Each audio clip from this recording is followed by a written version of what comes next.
Chapter 1. During the winter of 1927-28, officials of the federal government made a strange and secret investigation of certain conditions in the ancient Massachusetts seaport of INNSMOUTH. The public first learned of it in February, when a vast series of raids and arrests occurred, followed by the deliberate burning and dynamiting, under suitable precautions, of an enormous number of crumbling, worm-eaten, and supposedly empty houses along the abandoned waterfront. Uninquiring souls let this occurrence pass as one of the major clashes in a spasmodic war on liquor.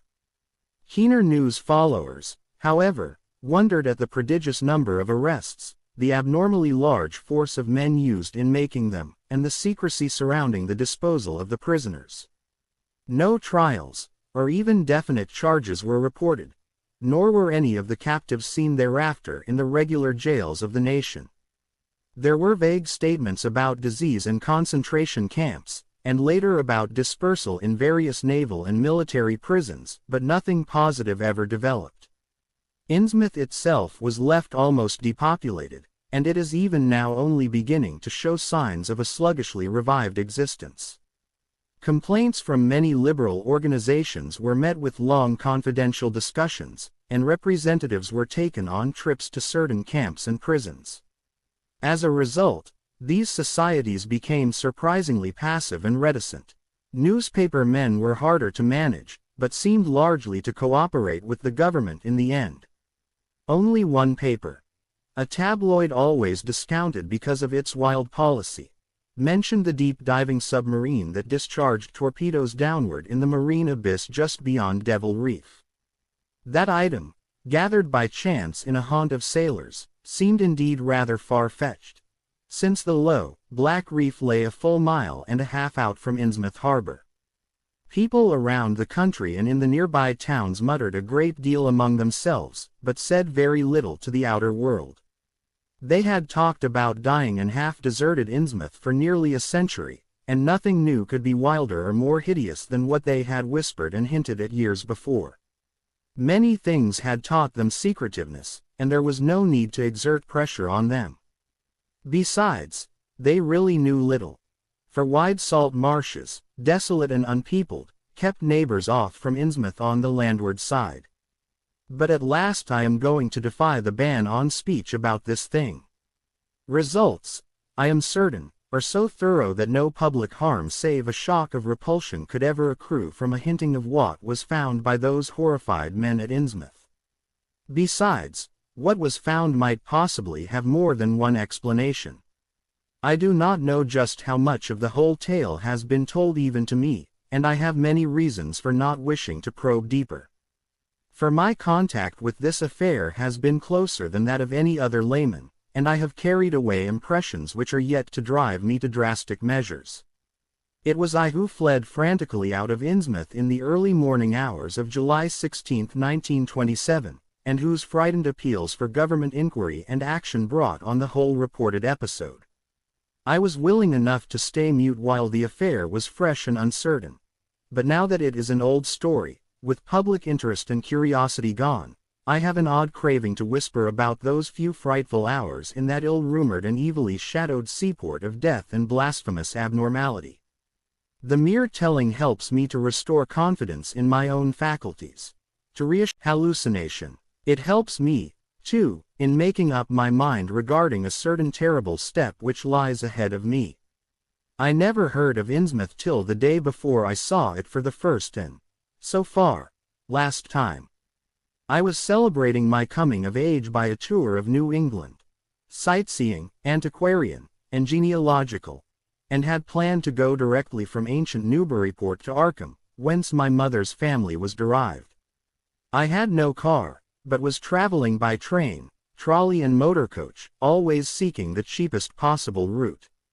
In Newburyport they told me that the steam train was the thing to take to Arkham, and it was only at the station ticket office, when I demurred at the high fare, that I learned about INNSMOUTH. The stout, shrewd-faced agent, whose speech showed him to be no local man, seemed sympathetic toward my efforts at economy, and made a suggestion that none of my other informants had offered. "You could take that old bus, I suppose," he said with a certain hesitation, but it ain't thought much of hereabouts. It goes through Innsmouth. You may have heard about that. And so the people don't like it. Run by an Innsmouth fellow, Joe Sargent. But never gets any custom from here, or Arkham either, I guess. Wonder it keeps running at all. I suppose it's cheap enough, but I never see more'n 2 or 3 people in it. Nobody but those Innsmouth folk. Leaves the square. Front of Hammond's drug store. At 10 a.m. and 7 p.m. unless they've changed lately. Looks like a terrible rattletrap. I've never been on it. That was the first I ever heard of shadowed Innsmouth. Any reference to a town not shown on common maps or listed in recent guidebooks would have interested me, and the agent's odd manner of allusion roused something like real curiosity. A town able to inspire such dislike in its neighbors, I thought, must be at least rather unusual, and worthy of a tourist's attention. If it came before Arkham I would stop off there, and so I asked the agent to tell me something about it. He was very deliberate, and spoke with an air of feeling slightly superior to what he said. Innsmouth. Well, it's a queer kind of a town down at the mouth of the Manaxet. Used to be almost a city. Quite a port before the War of 1812. But all gone to pieces in the last 100 years or so. No railroad now. And M never went through, and the branch line from Rowley was given up years ago. More empty houses than there are people, I guess, and no business to speak of except fishing and lobstering. Everybody trades mostly either here or in Arkham or Ipswich. Once they had quite a few mills, but nothing's left now except one gold refinery running on the leanest kind of part-time. That refinery, though, used to be a big thing, and old man Marsh, who owns it, must be richer in Croesus. Queer old duck, though, and sticks mighty close in his home. He's supposed to have developed some skin disease or deformity late in life that makes him keep out of sight. Grandson of Captain Obed Marsh, who founded the business. His mother seems to have been some kind of foreigner. They say a South Sea Islander. So everybody raised Cain when he married an Ipswich girl 50 years ago. They always do that about Innsmouth people, and folks here and hereabouts always try to cover up any Innsmouth blood they have in 'em. But Marsh's children and grandchildren look just like anyone else far's I can see. I've had him pointed out to me here. Though, come to think of it, the elder children don't seem to be around lately. Never saw the old man. And why is everybody so down on Innsmouth? Well, young fellow, you mustn't take too much stock in what people here say. They're hard to get started, but once they do get started they never let up. They've been telling things about Innsmouth. Whispering 'em, mostly. For the last 100 years, I guess, and I gather they're more scared than anything else. Some of the stories would make you laugh. About old Captain Marsh driving bargains with the devil and bringing imps out of hell to live in Innsmouth, or about some kind of devil worship and awful sacrifices in some place near the wharves that people stumbled on around 1845 or thereabouts. But I come from Panton, Vermont, and that kind of story don't go down with me. You ought to hear, though, what some of the old-timers tell about the Black Reef off the coast. Devil Reef, they call it. It's well above water a good part of the time, and never much below it, but at that you could hardly call it an island. The story is that there's a whole legion of devils seen sometimes on that reef, sprawled about, or darting in and out of some kind of caves near the top. It's a rugged, uneven thing, a good bit over a mile out, and toward the end of shipping days sailors used to make big detours just to avoid it. That is, sailors that didn't hail from Innsmouth. One of the things they had against old Captain Marsh was that he was supposed to land on it sometimes at night when the tide was right. Maybe he did, for I dare say the rock formation was interesting, and it's just barely possible he was looking for pirate loot and maybe finding it. But there was talk of his dealing with demons there. Fact is, I guess on the whole it was really the captain that gave the bad reputation to the reef. That was before the big epidemic of 1846, when over half the folks in Innsmouth was carried off. They never did quite figure out what the trouble was, but it was probably some foreign kind of disease brought from China or somewhere by the shipping. It surely was bad enough. There was riots over it, and all sorts of ghastly doings that I don't believe ever got outside of town. And it left the place in awful shape. Never came back. There can't be more than 300 or 400 people living there now. But the real thing behind the way folks feel is simply race prejudice. And I don't say I'm blaming those that hold it. I hate those Innsmouth folks myself, and I wouldn't care to go to their town. I suppose you know. Though I can see you're a Westerner by your talk. What a lot our New England ships used to have to do with queer ports in Africa, Asia, the South Seas, and everywhere else, and what queer kinds of people they sometimes brought back with them. You've probably heard about the Salem man that came home with a Chinese wife, and maybe you know there's still a bunch of Fiji Islanders somewhere around Cape Cod. Well, there must be something like that back of the Innsmouth people. The place always was badly cut off from the rest of the country by marshes and creeks, and we can't be sure about the ins and outs of the matter. But it's pretty clear that old Captain Marsh must have brought home some odd specimens when he had all three of his ships in commission back in the 20s and 30s. There certainly is a strange kind of streak in the Innsmouth folks today. I don't know how to explain it, but it sort of makes you crawl. You'll notice a little in Sargent if you take his bus. Some of them have queer narrow heads with flat noses and bulgy, starry eyes that never seem to shut, and their skin ain't quite right. Rough and scabby, and the sides of the necks are all shriveled or creased up. Get bald, too, very young. The older fellows look the worst. Must die of looking in the glass. Animals hate 'em. They used to have lots of horse trouble before the autos came in. Nobody around here or in Arkham or Ipswich will have anything to do with them, and they act kind of offish themselves when they come to town or when anyone tries to fish on their grounds. Queer how fish are always thick off Innsmouth Harbor when there ain't any anywhere else around. But just try to fish there yourself and see how the folks chase you off. Those people used to come here on the railroad, walking and taking the train at Rowley after the branch was dropped, but now they use that bus. Yes, there's a hotel in Innsmouth, called the Gilman House, but I don't believe it can amount to much. I wouldn't advise you to try it.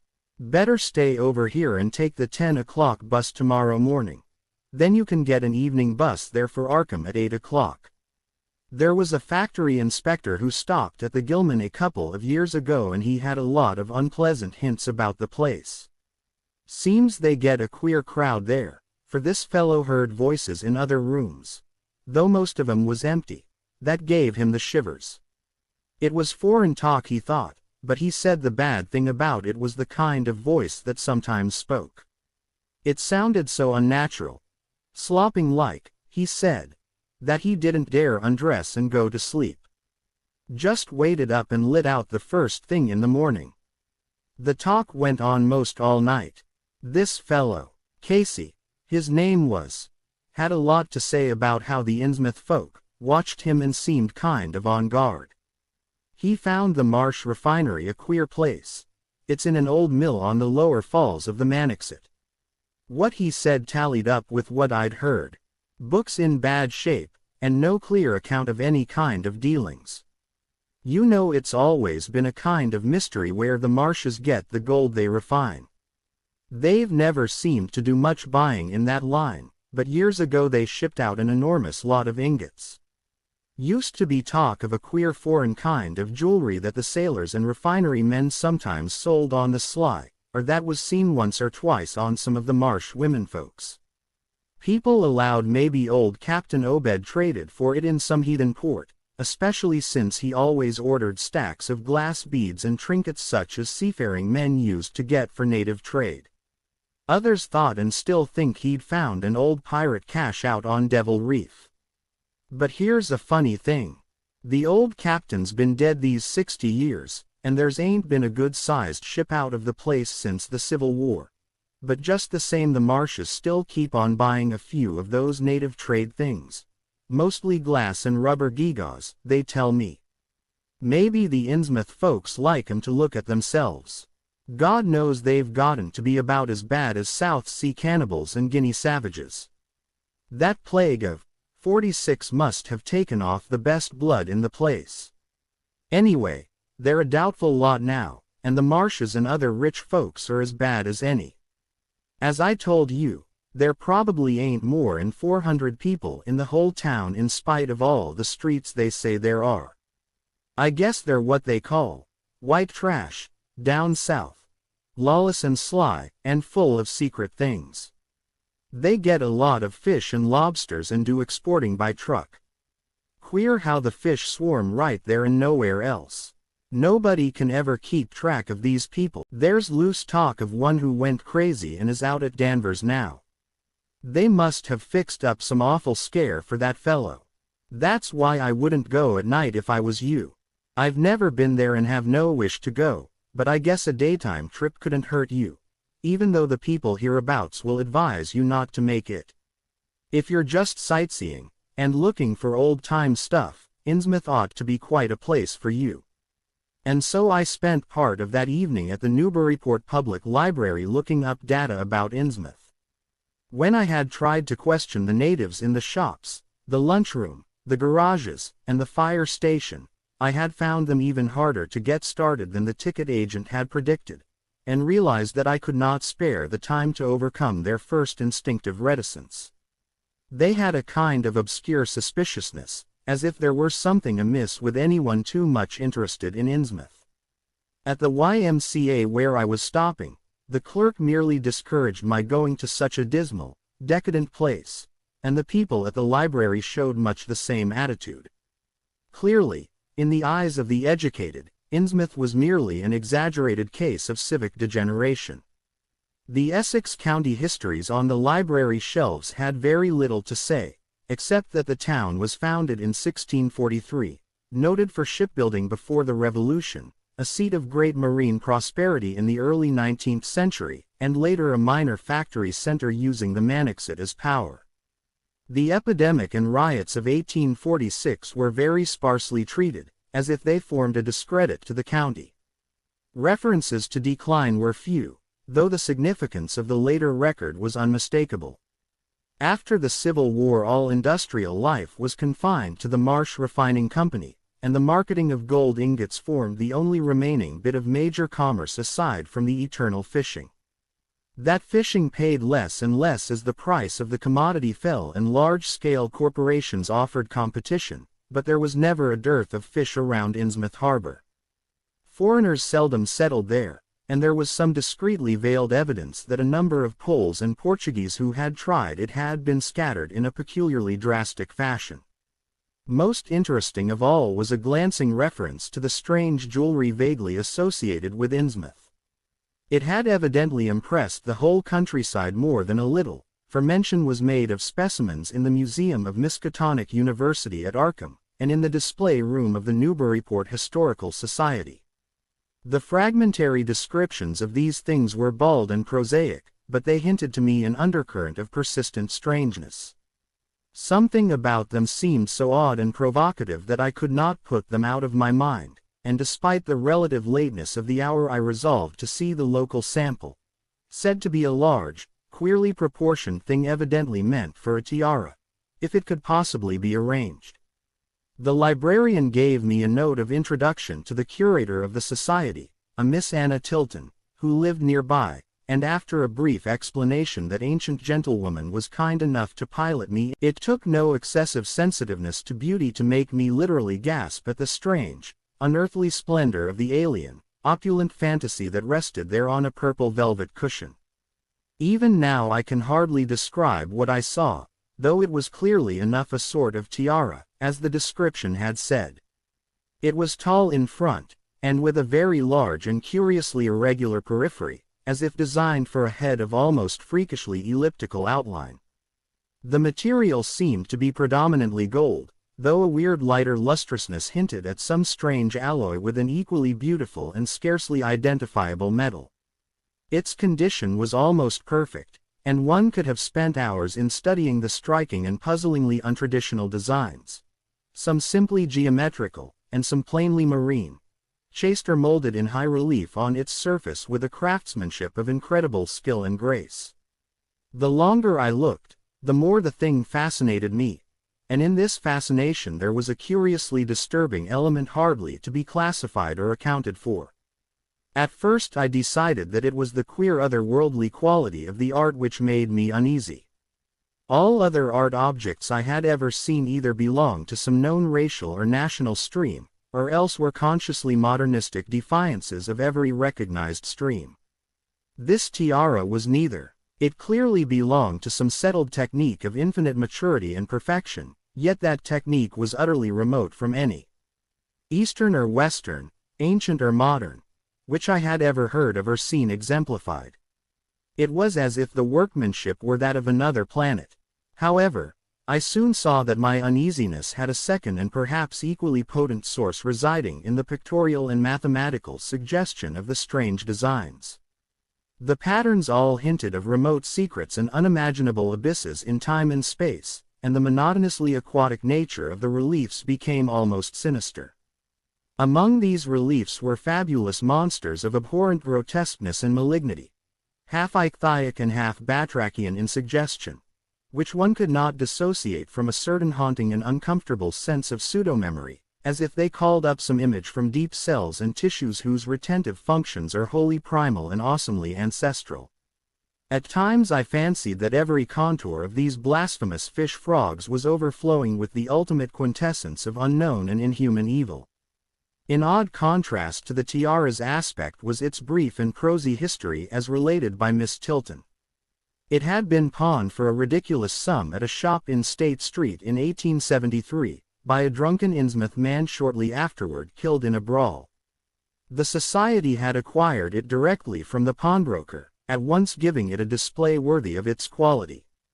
It was labeled as of probable East Indian or Indo-Chinese provenance, though the attribution was frankly tentative. Miss Tilton, comparing all possible hypotheses regarding its origin and its presence in New England, was inclined to believe that it formed part of some exotic pirate horde discovered by old Captain Obed Marsh. This view was surely not weakened by the insistent offers of purchase at a high price which the Marshes began to make as soon as they knew of its presence, and which they repeated to this day despite the Society's unvarying determination not to sell, were partly justified by a peculiar secret cult which had gained force there and engulfed all the Orthodox churches. It was called, she said, the esoteric order of Dagon, and was undoubtedly a debased, quasi-pagan thing imported from the East a century before, at a time when the Innsmouth fisheries seemed to be going barren. Its persistence among a simple people was quite natural in view of the sudden and permanent return of abundantly fine fishing, and it soon came to be the greatest influence in the town, replacing Freemasonry altogether and taking up headquarters in the old Masonic Hall on New Church Green. All this, to the pious Miss Tilton, formed an excellent reason for shunning the ancient town of decay and desolation, but to me it was merely a fresh incentive. To my architectural and historical anticipations was now added an acute anthropological zeal, and I could scarcely sleep. Chapter 2. Shortly before 10 the next morning I stood with one small valise in front of Hammond's drug store in Old Market Square waiting for the Innsmouth bus. As the hour for its arrival drew near I noticed a general drift of the loungers to other places up the street, or to the ideal lunch across the square.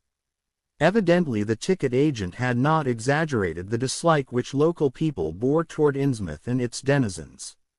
In a few moments a small motor coach of extreme decrepitude and dirty gray color rattled down State Street, made a turn, and drew up at the curb beside me. I felt immediately that it was the right one, a guess which the half-illegible sign on the windshield, Arkham Innsmouth Newburyport, soon verified. There were only 3 passengers. Dark, unkempt men of sullen visage and somewhat youthful cast. And when the vehicle stopped they clumsily shambled out and began walking up State Street in a silent, almost furtive fashion. The driver also alighted, and I watched him as he went into the drug store to make some purchase. This, I reflected, must be the Joe Sargent mentioned by the ticket agent. And even before I noticed any details, there spread over me a wave of spontaneous aversion which could be neither checked nor explained. It suddenly struck me as very natural that the local people should not wish to ride on a bus owned and driven by this man, or to visit any oftener than possible the habitat of such a man and his kinsfolk. When the driver came out of the store, I looked at him more carefully and tried to determine the source of my evil impression. He was a thin, stoop-shouldered man not much under 6 feet tall, dressed in shabby blue civilian clothes and wearing a frayed golf cap. His age was perhaps 35, but the odd, deep creases in the sides of his neck made him seem older when one did not study his dull, expressionless face. He had a narrow head, bulging, watery blue eyes that seemed never to wink, a flat nose, a receding forehead and chin, and singularly undeveloped ears. His long thick lip and coarse-pored, grayish cheeks seemed almost beardless except for some sparse yellow hairs that straggled and curled in irregular patches, and in places the surface seemed queerly irregular, as if peeling from some cutaneous disease. His hands were large and heavily veined, and had a very unusual grayish-blue tinge. The fingers were strikingly short in proportion to the rest of the structure, and seemed to have a tendency to curl closely into the huge palm. As he walked toward the bus, I observed his peculiarly shambling gait and saw that his feet were inordinately immense. The more I studied them, the more I wondered how he could buy any shoes to fit them. A certain greasiness about the fellow increased my dislike. He was evidently given to working or lounging around the fish docks, and carried with him much of their characteristic smell. Just what foreign blood was in him I could not even guess. His oddities certainly did not look Asiatic, Polynesian, Levantine or Negroid, yet I could see why the people found him alien. I myself would have thought of biological degeneration rather than alienage. I was sorry when I saw there would be no other passengers on the bus. Somehow I did not like the idea of riding alone with this driver. But as leaving time obviously approached, I conquered my qualms and followed the man aboard, extending him a $1 bill and murmuring the single. At length the decrepit vehicle stared with a jerk, and rattled noisily past the old brick buildings of State Street amidst a cloud of sepulchre from the exhaust. Glancing at the people on the sidewalks, I thought I detected in them a curious wish to avoid looking at the bus, or at least a wish to avoid seeming to look at it. Then we turned to the left into High Street, where the going was smoother, flying by stately old mansions of the early Republic and still older colonial farmhouses, passing the lower Green and Parker River, and finally emerging into a long, monotonous stretch of open shore country. The day was warm and sunny, but the landscape of sand and sedge grass, and stunted shrubbery became more indesolate as we proceeded. Out the window I could see the blue water and the sandy line of Plum Island, and we presently drew very near the beaches. Our narrow road veered off from the main highway to Rowley and Ipswich. There were no visible houses, and I could tell by the state of the road that traffic was very light hereabouts. The weather-worn telephone poles carried only 2 wires. Now and then we crossed crude wooden bridges over tidal creeks that wound far inland and promoted the general isolation of the region. Once in a while I noticed dead stumps and crumbling foundation walls above the drifting sand, and recalled the old tradition quoted in one of the histories I had read, that this was once a fertile and thickly settled countryside. The change, it was said, came simultaneously with the Innsmouth epidemic of L846, and was thought by simple folk to have a dark connection with hidden forces of evil. Actually, it was caused by the unwise cutting of woodlands near the shore, which robbed the soil of the best protection and opened the way for waves of windblown sand. At last we lost sight of Plum Island and saw the vast expanse of the open Atlantic on our left. Our narrow course began to climb steeply, and I felt a singular sense of disquiet in looking at the lonely crest ahead where the rutted roadway met the sky. It was as if the bus were about to keep on in its ascent, leaving the sane earth altogether and merging with the unknown arcana of upper air and cryptical sky. The smell of the sea took on ominous implications, and the silent driver's bent, rigid back and narrow head became more and more hateful. As I looked at him I saw that the back of his head was almost as hairless as his face, having only a few straggling yellow strands upon a gray scabrous surface. Then we reached the crest and beheld the outspread valley beyond, where the Manoxet joins the sea just north of the long line of cliffs that culminate in Kingsport Head and veer off toward Cape Ann.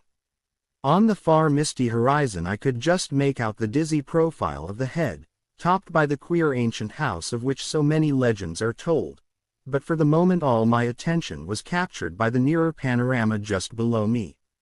I realized, come face to face with rumor-shadowed INNSMOUTH. It was a town of wide extent and dense construction, yet one with a portentous dearth of visible life.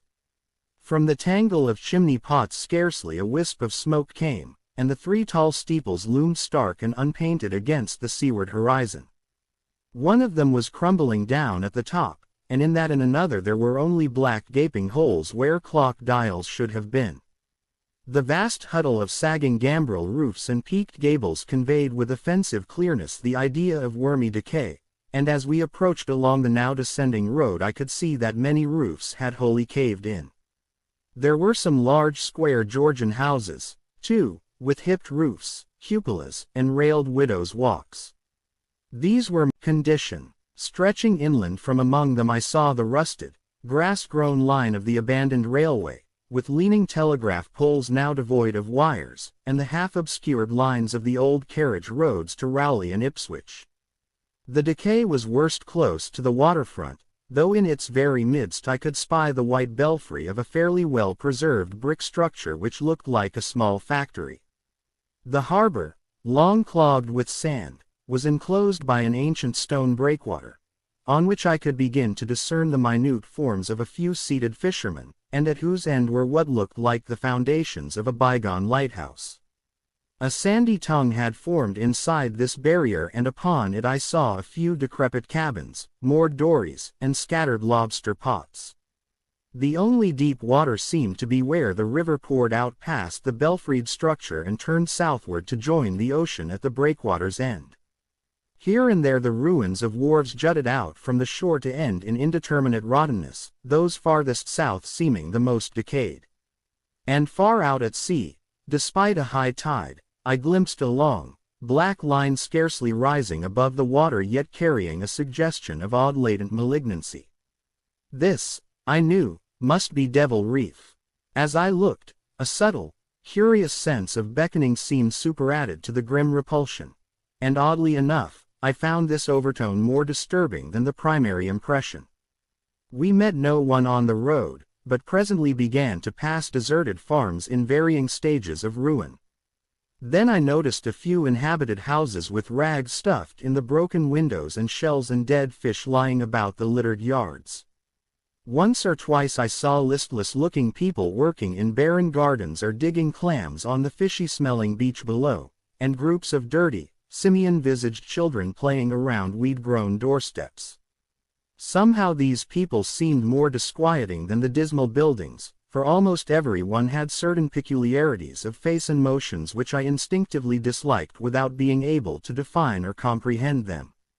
For a second I thought this typical physique suggested some picture I had seen, perhaps in a book, under circumstances of particular horror or melancholy, but this pseudo-recollection passed very quickly. As the bus reached a lower level one began to catch the steady note of a waterfall through the unnatural stillness. The leaning, unpainted houses grew thicker, lined both sides of the road, and displayed more urban tendencies than did those we were leaving behind. The panorama ahead had contracted to a street scene, and in spots I could see where a cobblestone pavement and stretches of brick sidewalk had formerly existed.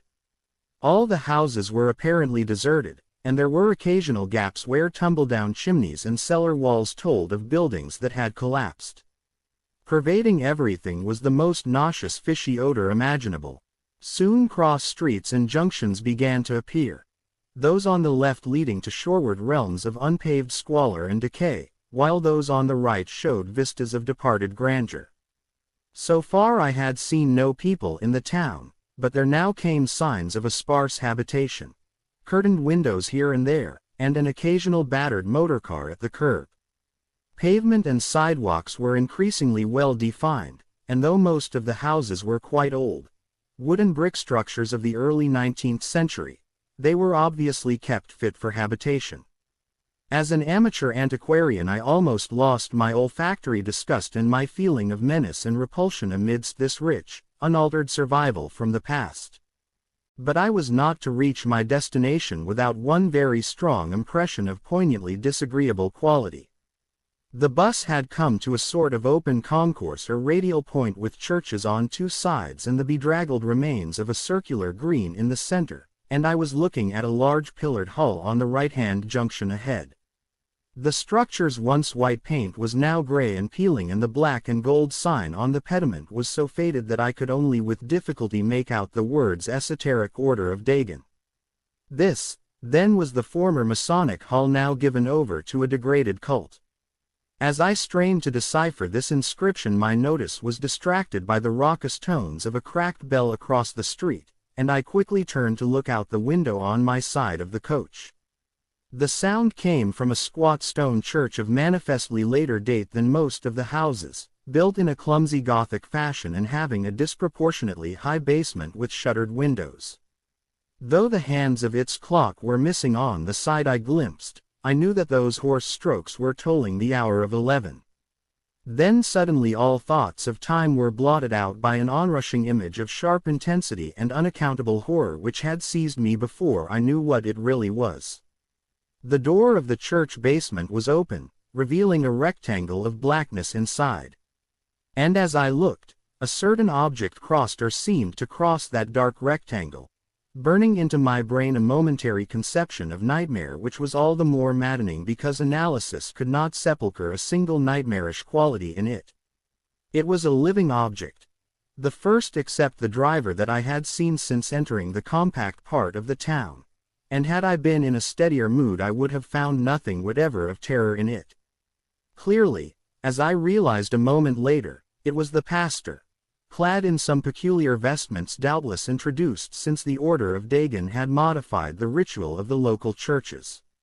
The thing which had probably caught my first subconscious glance and supplied the touch of bizarre horror was the tall tiara he wore, an almost exact duplicate of the one Miss Tilton had shown me the previous evening.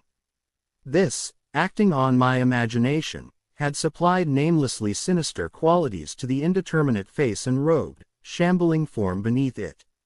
There was not, I soon decided, any reason why I should have felt that shuddering touch of evil pseudo-memory. Was it not natural that a local mystery cult should adopt among its regimentals an unique type of headdress made familiar to the community in some strange way, perhaps as treasure trove? A very thin sprinkling of repellent-looking youngish people now became visible on the sidewalks, lone individuals, and silent knots of 2 or 3. The lower floors of the crumbling houses sometimes harbored small shops with dingy signs, and I noticed a parked truck or two as we rattled along. The sound of waterfalls became more and more distinct, and presently I saw a fairly deep river gorge ahead, spanned by a wide, iron-railed highway bridge beyond which a large square opened out. As we clanked over the bridge I looked out on both sides and observed some factory buildings on the edge of the grassy bluff or part way down. The water far below was very abundant, and I could see 2 vigorous sets of falls upstream on my right and at least one downstream on my left. From this point the noise was quite deafening. Then we rolled into the large semicircular square across the river and drew up on the right-hand side in front of a tall, cupola-crowned building with remnants of yellow paint. Remembering that odd things had been noticed in this hotel, instead, I strolled out on the square, from which the bus had already gone, and studied the scene minutely and appraising ly. One side of the cobblestoned open space was the straight line of the river. The other was a semicircle of slant-roofed brick buildings of about the 1800 period, from which several streets radiated away to the southeast, south, and southwest. Lamps were depressingly few and small, all low-powered incandescents, and I was glad that my plans called for departure before dark, even though I knew the moon would be bright. The buildings were all in fair condition, and included perhaps a dozen shops in current operation, of which one was a grocery of the first national chain, others a dismal restaurant, a drug store, and a wholesale fish dealer's office, and still another, at the eastward extremity of the square near the river, an office of the town's only industry, the Marsh Refining Company. There were perhaps 10 people visible, and 4 or 5 automobiles and motor trucks stood scattered about. I did not need to be told that this was the civic center of Innsmouth.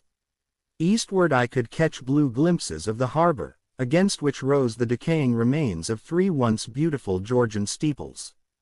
And toward the shore on the opposite bank of the river I saw the white belfry surmounting what I took to be the Marsh Refinery.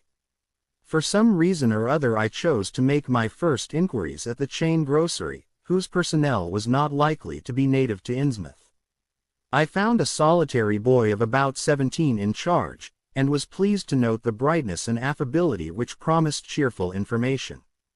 He seemed exceptionally eager to talk, and I soon gathered that he did not like the place, its fishy smell, or its furtive people. A word with any outsider was a relief to him.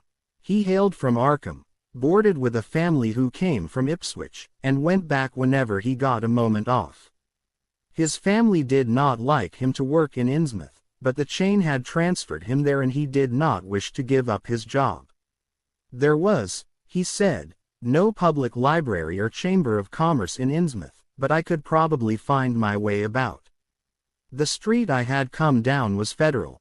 West of that were the fine old residence streets, Broad, Washington, Lafayette, and Adams, and east of it were the shoreward slums. It was in these slums, along Main Street, that I would find the old Georgian churches, but they were all long abandoned. It would be well not to make oneself too conspicuous in such neighborhoods, especially north of the river, since the people were sullen and hostile. Some strangers had even disappeared. Certain spots were almost forbidden territory, as he had learned at considerable cost. One must not, for example, linger much around the Marsh Refinery, or around any of the still-used churches, or around the pillared order of Dagon Hall at New Church Green. Those churches were very odd, all violently disavowed by their respective denominations elsewhere, and apparently using the queerest kind of ceremonials and clerical vestments. Their creeds were heterodox and mysterious, involving hints of certain marvelous transformations leading to bodily immorality, of a sort, on this earth. The youth's own pastor, Dr. Wallace of Asbury M.E. Church in Arkham, had gravely urged him not to join any church in Innsmouth. As for the Innsmouth people, the youth hardly knew what to make of them. They were as furtive and seldom seen as animals that live in burrows, and one could hardly imagine how they passed the time apart from their desultory fishing. Perhaps, judging from the quantities of bootleg understanding, despising the world as if they had access to other and preferable spheres of entity. Their appearance, especially those staring, unwinking eyes which one never saw shut, was certainly shocking enough, and their voices were disgusting. It was awful to hear them chanting in their churches at night, and especially during their main festivals or revivals, which fell twice a year on April 30th and October 31st. They were very fond of the water, and swam a great deal in both river and harbor. Swimming races out to Devil Reef were very common, and everyone in sight seemed well able to share in this arduous sport. When one came to think of it, it was generally only rather young people who were seen about in public, and of these the oldest were apt to be the most tainted-looking. When exceptions did occur, they were mostly persons with no trace of aberrancy, like the old clerk at the hotel. One wondered what became of the bulk of the older folk, and whether the Innsmouth look were not a strange and insidious disease phenomenon which increased its hold as years advanced. Only a very rare affliction, of course, could bring about such vast and radical anatomical changes in a single individual after maturity, changes invoking osseous factors as basic as the shape of the skull. But then, even this aspect was no more baffling and unheard of than the visible features of the malady as a whole. It would be hard, the youth implied, to form any real conclusions regarding such a matter, since one never came to know the natives personally no matter how long one might live in INNSMOUTH. The youth was certain that many specimens even worse than the worst visible ones were kept locked indoors in some places. People sometimes heard the queerest kind of sounds. The tottering waterfront hovels north of the river were reputedly connected by hidden tunnels, being thus a veritable warren of unseen abnormalities. What kind of foreign blood, if any, these beings had, it was impossible to tell. They sometimes kept certain especially repulsive characters out of sight when government and others from the outside world came to town. It would be of no use, my informant said, to ask the natives anything about the place. The only one who would talk was a very aged but normal-looking man who lived at the poorhouse on the north rim of the town and spent his time walking about or lounging around the fire station. This hoary character, Zodic Allen, was 96 years old and somewhat touched in the head, besides being the town drunkard. He was a strange, furtive creature who constantly looked over his shoulder as if afraid of something, and when sober could not be persuaded to talk at all with strangers. He was, however, unable to resist any offer of his favorite poison, and once drunk would furnish the most astonishing fragments of whispered reminiscence. After all, though, little useful data could be gained from him, since his stories were all insane, incomplete hints of impossible marvels and horrors which could have no source save in his own disordered fancy. Nobody ever believed him, but the natives did not like him to drink and talk with strangers, and it was not always safe to be seen questioning him. It was probably from him that some of the wildest popular whispers and delusions were derived. Several non-native residents had reported monstrous glimpses from time to time, but between old Zodic's tales and the malformed inhabitants it was no wonder such illusions were current. None of the non-natives ever stayed out late at night, there being a widespread impression that it was not wise to do so. Besides, the streets were loathsomely dark. As for business, the abundance of fish was certainly almost uncanny, but the natives were taking less and less advantage of it. Moreover, prices were falling and competition was growing. Of course the town's real business was the refinery, whose commercial office was on the square only a few doors east of where we stood. Old Man Marsh was never seen, but sometimes went to the works in a closed, curtained car. There were all sorts of rumors about how Marsh had come to look. He had once been a great dandy, and people said he still wore the frock-coated finery of the Edwardian age curiously adapted to certain deformities. His son had formerly conducted the office in the square, but latterly they had been keeping out of sight a good deal and leaving the brunt of affairs to the younger generation. The sons and their sisters had come to look very queer, especially the elder ones, and it was said that their health was failing. One of the Marsh daughters was a repellent, reptilian-looking woman who wore an excess of weird jewelry clearly of the same exotic tradition as that to which the strange tiara belonged. My informant had noticed it many times, and had heard it spoken of as coming from some secret horde, either of pirates or of demons.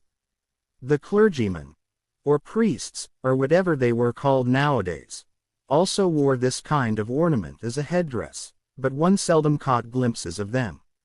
Other specimens the youth had not seen, though many were rumored to exist around INNSMOUTH.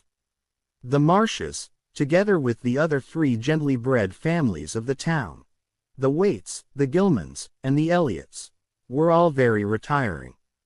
They lived in immense houses along Washington Street, and several were reputed to harbor in concealment certain living kinsfolk whose personal aspect forbade public view, and whose deaths had been reported and recorded.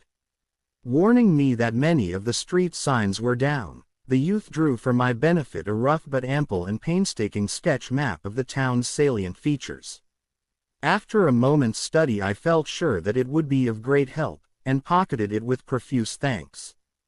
Disliking the dinginess of the single restaurant I had seen, I bought a fair supply of cheese crackers and ginger wafers to serve as a lunch later on. My program, I decided, would be to thread the principal streets, talk with any non-natives I might encounter, and catch the 8 o'clock coach for Arkham.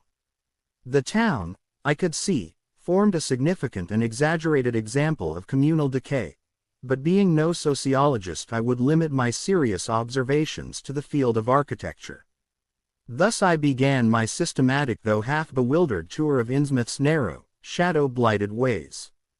Crossing the bridge and turning toward the roar of the lower falls, I passed close to the Marsh refinery, which seemed to be oddly free from the noise of industry.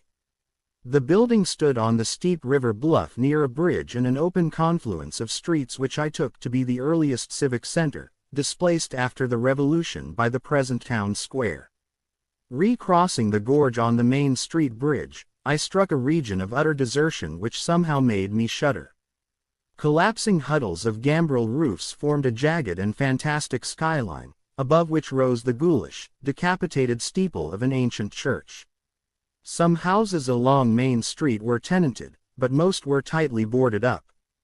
Down unpaved side streets, windows stared so spectrally that it took courage to turn eastward toward the waterfront. Certainly, the terror of a deserted house swells in geometrical rather than arithmetical progression as houses multiply to form a city of stark desolation. The sight of such endless avenues of fishy-eyed vacancy and death, and the thought of such linked infinities of black, brooding compartments given over to cobwebs and memories and the conqueror worm, start up vestigial fears and aversions that not even the stoutest philosophy can disperse. Fish Street was as deserted as Main, though it differed in having many brick and stone warehouses still in excellent shape. Water Street was almost its duplicate, save that there were great seaward gaps where wharves had been. Not a living thing did I see except for the scattered fishermen on the distant breakwater, and not a sound did I hear save the lapping of the harbor tides and the roar of the falls in the Manaxet. The town was getting more and more on my nerves, and I looked behind me furtively as I picked my way back over the tottering Water Street Bridge. The Fish Street Bridge, according to the sketch, was in ruins. North of the river there were traces of squalid life. Active fish-packing houses in Water Street, smoking chimneys and patched roofs here and there, occasional sounds from indeterminate sources, and infrequent shambling forms in the dismal streets and unpaved lanes. But I seem to find this even more oppressive than the southerly desertion. For one thing, the people were more hideous and abnormal than those near the center of the town, so that I was several times evilly reminded of something utterly fantastic which I could not quite place. Undoubtedly the alien strain in the Innsmouth folk was stronger here than farther inland. Unless, indeed, the Innsmouth look were a disease rather than a blood stain, in which case this district might be held to harbor the more advanced cases. One detail that annoyed me was the distribution of the few faint sounds I heard. They ought naturally to have come wholly from the visibly inhabited houses, yet in reality were often strongest inside the most rigidly boarded-up facades. There were creakings, scurryings, and hoarse doubtful noises, and I thought uncomfortably about the hidden tunnels suggested by the grocery boy.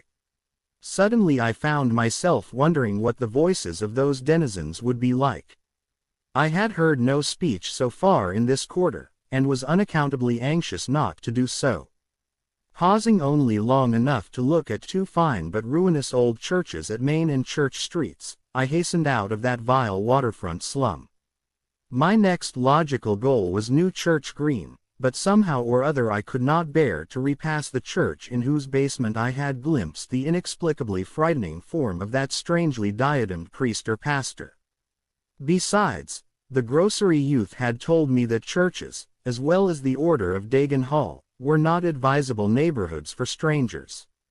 Accordingly I kept north along Main to Marden, then turning inland, crossing Federal Street safely north of the Green, and entering the decayed patrician neighborhood of Northern Broad, Washington, Lafayette, and Adams Streets. Though these stately old avenues were ill-surfaced and unkempt, their elm-shaded dignity had not entirely departed.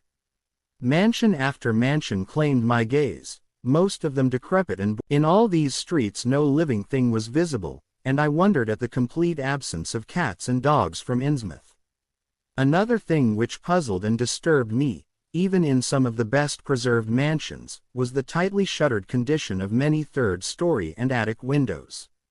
Furtiveness and secretiveness seemed universal in this hushed city of alienage and death, and I could not escape the sensation of being watched from ambush on every hand by sly, staring eyes that never shut. I shivered as the cracked stroke of 3 sounded from a belfry on my left. Too well did I recall the squat church from which those notes came. Following Washington Street toward the river, I now faced a new zone of former industry and commerce. Noting the ruins of a factory ahead, and seeing others, with the traces of an old railway station and covered railway bridge beyond, up the gorge on my right. The uncertain bridge now before me was posted with a warning sign, but I took the risk and crossed again to the south bank where traces of life reappeared. Furtive, shambling creatures stared cryptically in my direction, and more normal faces eyed me coldly and curiously. INNSMOUTH was rapidly becoming intolerable, and I turned down Payne Street toward the square in the hope of getting some vehicle to take me to Arkham before the still distant starting time of that sinister bus. It was then that I saw the tumbledown fire station on my left, and noticed the red-faced, bushy-bearded, watery-eyed old man in nondescript rags who sat on a bench in front of it talking with a pair of unkempt but not abnormal-looking firemen. This, of course, must be Zodiac Allen, the half-crazed, liquorish nonagenarian who— Chapter 3. It must have been some imp of the perverse, or some sardonic pull from dark, hidden sources, which made me change my plans as I did. I had long before resolved to limit my observations to architecture alone, and I was even then hurrying toward the square in an effort to get quick transportation out of this festering city of death and decay. But the sight of old Zodiac Allen set up new currents in my mind and made me slacken my pace uncertainly. I had been assured that the old man could do nothing but hint at wild, disjointed, and incredible legends, and I had been warned that the natives made it unsafe to be seen talking with him. Yet the thought of this aged witness to the town's decay, with memories going back to the early days of ships and factories, was a lure that no amount of reason could make me resist. After all, the strangest and maddest of myths are often merely symbols or allegories based upon truth, and old Zodiac must have seen everything which went on around INNSMOUTH for the last 90 years. Curiosity flared up beyond sense and caution, and in my youthful egotism I fancied I might be able to sift a nucleus of real history from the confused, extravagant outpouring I would probably extract with the aid of raw whiskey.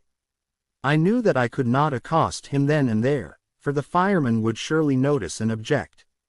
Instead, I reflected, I would prepare by getting some bootleg liquor at a place where the grocery boy had told me it was plentiful. Then I would loaf near the fire station in apparent casualness, and fall in with old Zodiac after he had started on one of his frequent rambles.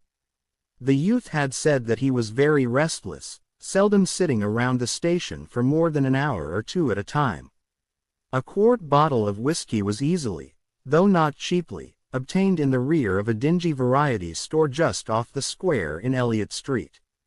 The dirty-looking fellow who waited on me had a touch of the staring INNSMOUTH look, but was quite civil in his way, being perhaps used to the custom of such convivial strangers, truckmen, gold buyers, and the like, as were occasionally in town. Re-entering the square I saw that luck was with me, for, shuffling out of Payne Street around the corner of the Gilman house, I glimpsed nothing less than the tall, lean, tattered form of old Zodiac Allen himself. In accordance with my plan, I attracted his attention by brandishing my newly purchased bottle, and soon realized that he had begun to shuffle wistfully after me as I turned into Waite Street on my way to the most deserted region one could think of.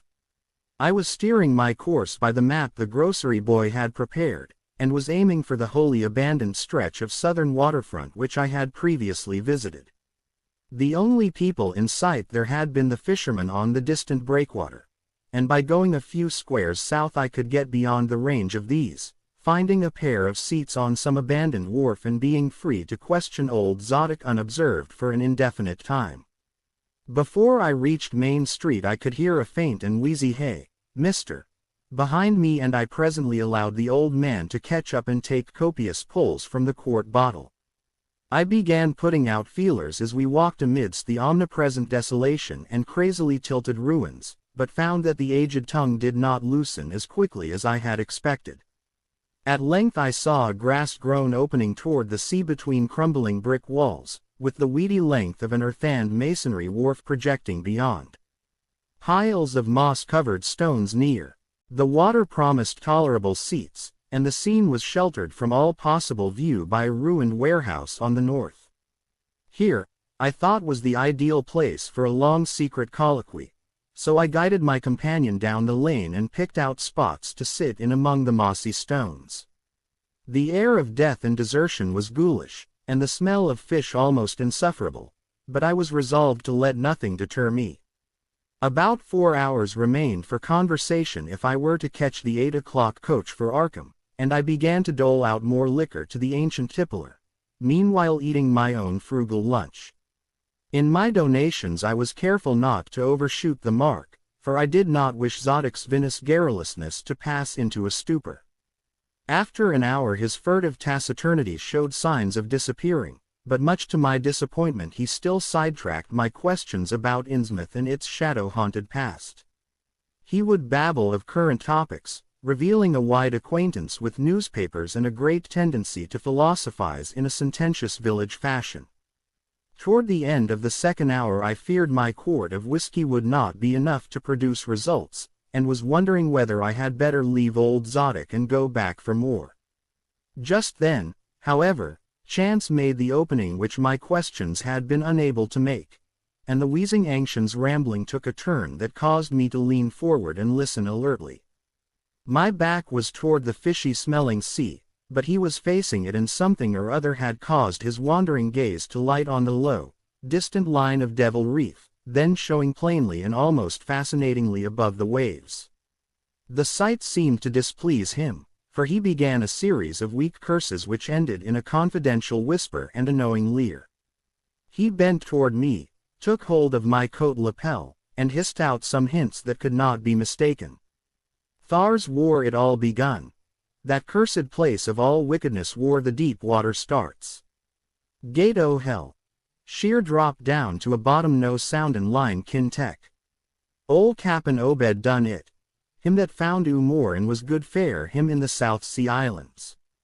Everybody was in a bad way them days. Trade fallin' off, mills losin', business. Even the new ones. And, the best of our menfolks killed a privateerin' in the War of 1812 or lost with the Elizabeth brig and the Ranger scow, both on 'em Gilman Venters. Obed Marsh he had 3 ships afloat. Brigantine Columbia, Brig Hefty, and bark Sumatry Queen. He was the only one as KEP, on with the East India and Pacific trade, though Esdras Martin's barkentine Malay bride made a venter as late as 28. Never was nobody like Cap'n Obed, old Lim o' Satan. Ha, I kin mind him tellin' about furrin parts, and callin' all the folks stupid for goin' to Christian meetin' and bearin' their burdens meek and lowly. Says they'd orter get better gods like some o' the folks in the Injies. Gods as ood bring 'em good fishin' in return for their sacrifices, and ood really answer folks' prayers. Matt Elliott his fust mate, talked a lot too, only he was oggain' folkses doin' any heathen things. Told about an island east of Otaheite where they was a lot o' stone ruins older and anybody knew anything about, kind o' like them on Ponape, in the Carolines, but with carvin's of faces that looked like the big statues on Easter Island. Thar was a little wall, sir, Matt he says the natives around Thar had all the fish they could catch, and sported bracelets and armlets and head rigs made o' a queer kind o' gold and covered with pictures o' monsters just like the ones carved over the ruins on the little island. Sorter fish like frogs or frog-like fishes that was drawed in all kinds o' positions likes they was human bein'. Nobody could get o' them where they got all the stuff, and all the other natives wondered how they managed to find fish in plenty even when the very next island had lean pickin'. Matt he got to wonderin' too, and so did Cap'n Obed. Obed he notices, besides, that lots of the handsome young folks ood drop o sight fair good from year to year, and that they want many old folks around. Also, he thinks some of the folks looked din queer even for Conachies. It took Obed to get the truth o them heathen. I don't know how he done it, but be begun by traddin' fair the gold-like things they wore. Asked 'em where they come from, and ef they could get more, and finally wormed the story o the old chief. Wallachia, they called him. Nobody but Obed ood ever a believed the old yeller devil, but the cap'n could read folks like they was books. Ha, nobody never believes me now when I tell 'em, and I don't suppose you will, young feller. Though come to look at ye hev kind o got them sharp readin' eyes like Obed had. The old man's whisper grew fainter, and I found myself shuddering at the terrible and sincere portentousness of his intonation, even though I knew his tale could be nothing but drunken fantasy. Wall, sir, Obed he, art that they's things on this arth as most folks never heerd about, and wouldn't believe ef they did hear. It seems these Conachies was sacrificin' heaps o' their young men and maidens to some kind o' god things that lived under the sea, and gettin' all kinds o' sepulcher in return. They met the things on the little islet with the queer ruins, and it seems them awful picters o' frog fish monsters was supposed to be picters o' these things. Mebbe they was the kind o' critters as got all the mermaid stories and sex started. They had all kinds o' cities on the sea bottom, and this island was heaved up from thar. Seem they was some of the things alive in the stone buildin' when the island come up sudden to the surface. That's how the Conachies got wind they was down thar. Made sign talk as soon as they got over bein' skeert, and pieced up a bargain afore long. Them things liked human sacrifices. Had 'em ages afore, but lost track o' the upper world after a time. What they done to the victims it ain't fair me to say, and I guess Obed wasn't none too sharp about askin'. But it was all right with the heathens, because they'd been havin' a hard time and was desperate about everything. They give a sartin number o' young folks to the sea things twice every year. May Eve and Hallowe'en, reglar as could be. Also give some the carved knick-knacks they made.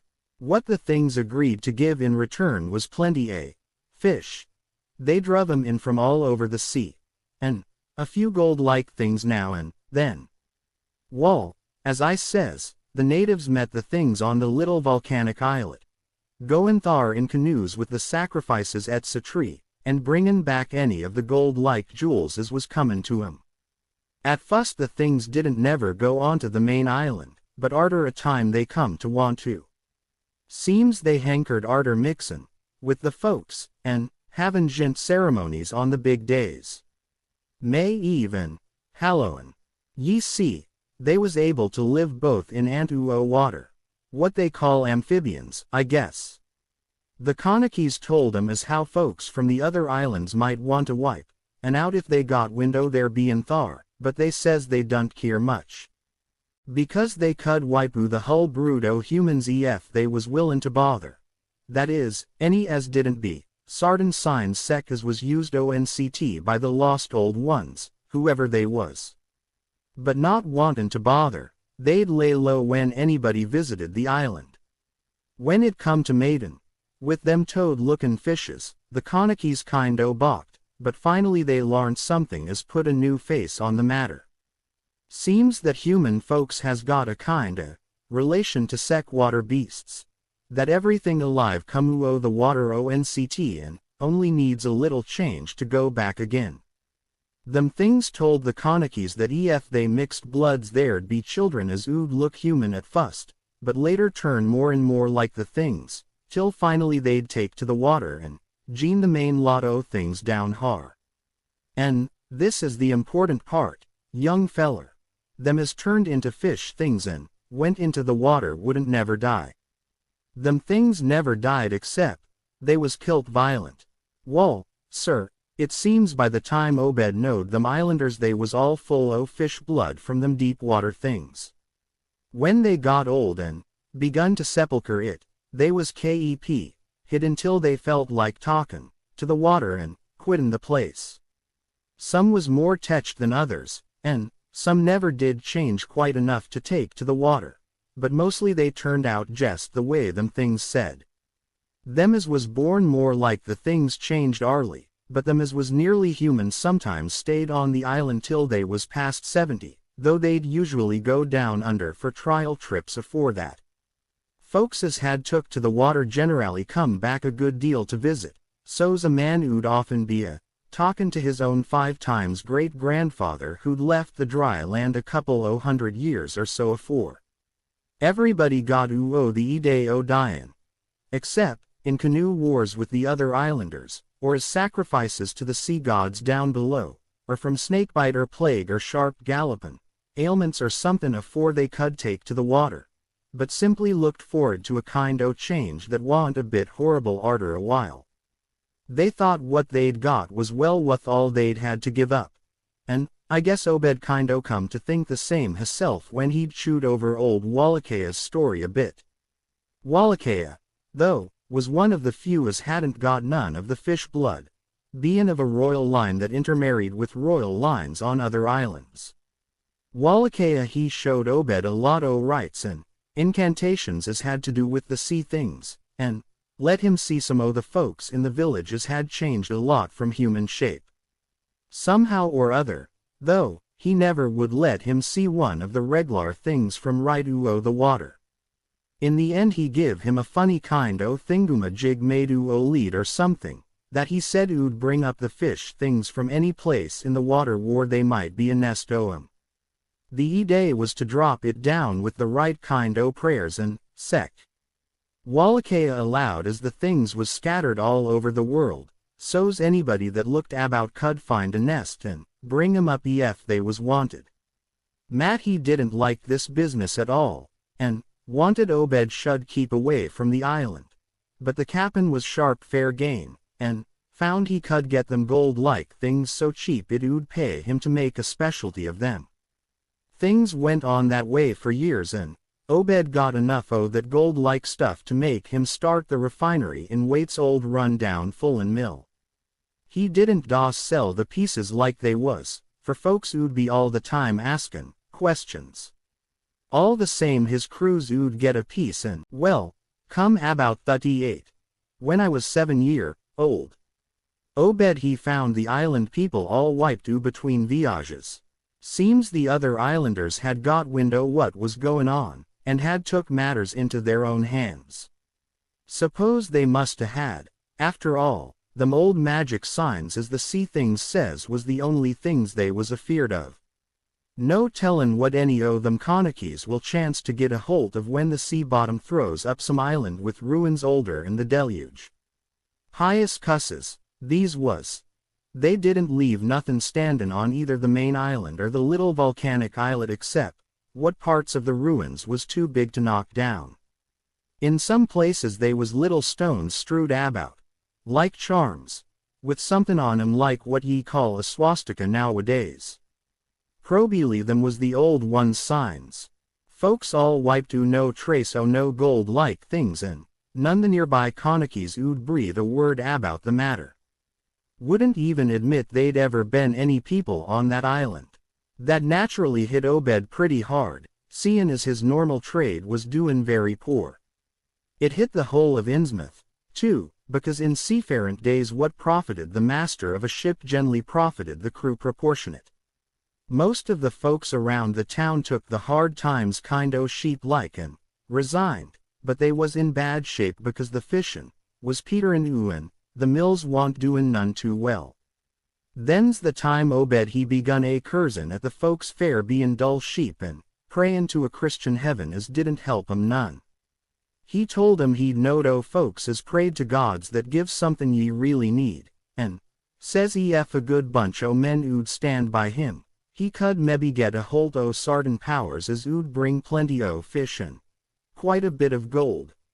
0 feet course them as sarved on the Sumatry Queen, and See the island knowed what he meant, and wa none too anxious to get close to see things like they'd heard tell on, but them as didn't know what 'twas all about got kind o' swayed by what Obed had to say, and begun to ask him what he could do to sit him on the way to the faith as ood bring him results. Here the old man faltered, mumbled, and lapsed into a moody and apprehensive silence, glancing nervously over his shoulder and then turning back to stare fascinated at the distant black reef. When I spoke to him he did not answer, so I knew I would have to let him finish the bottle. The insane yarn I was hearing interested me profoundly, for I fancied there was contained within it a sort of crude allegory based upon the strangeness of Innsmouth and elaborated by an imagination at once creative and full of scraps of exotic legend. Not for a moment did I believe that the tale had any really substantial foundation, but nonetheless the account held a hint of genuine terror if only because it brought in references to strange jewels clearly akin to the malign tiara I had seen at Newburyport. Perhaps the ornaments had, after all, come from some strange island, and possibly the wild stories were lies of the bygone Obed himself rather than of this antique toper. I handed Zodok the bottle, and he drained it to the last drop. It was curious how he could stand so much whiskey, for not even a trace of thickness had come into his high, wheezy voice. He licked the nose of the bottle and slipped it into his pocket, then beginning to nod and whisper softly to himself.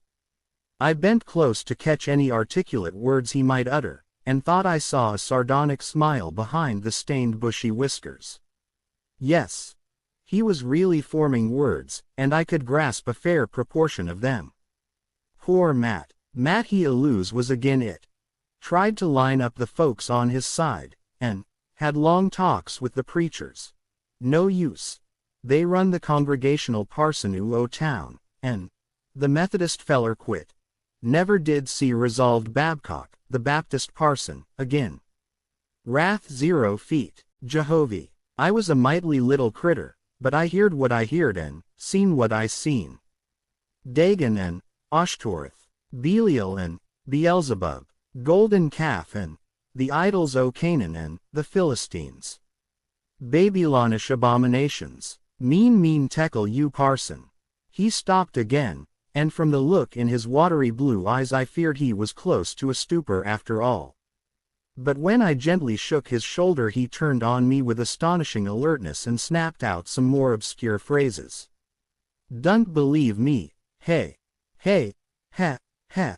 Then just tell me, young feller, why Cap'n Obed and 20-odd other folks used to row to Devil Reef in the dead o' night and chant things so loud ye could hear 'em all over town when the wind was right.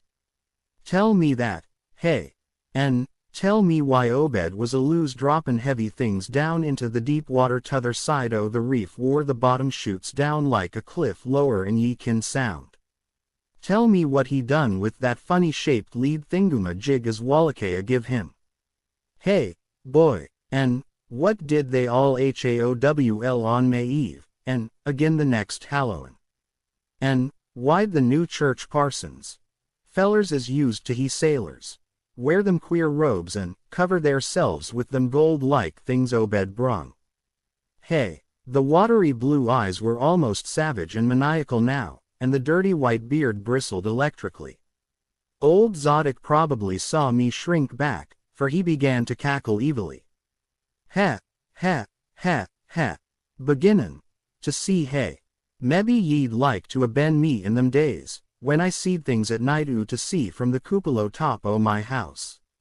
Oh, I kin tell ye, little pitchers hev big ears, and I wa'n't missin' nothin' o' what was gossiped about Cap'n Obed and the folks to the reef. Ha, ha, ha.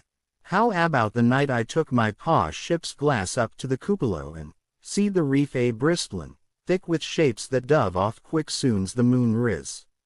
Obed and the folks was in a dory, but them shapes dove off the far side into the deep water and never come up. How'd ye like to be a little shaver alone up in a cupola watchin' shapes as wa'n't human shapes? Hey, ha, ha. The old man was getting hysterical, and I began to shiver with a nameless alarm. He laid a gnarled claw on my shoulder, and it seemed to me that its shaking was not altogether that of mirth. Suppose one night ye seed somethin' heavy heaved off'n Obed's dory beyond the reef, and then learned next day a young feller was missin' from home.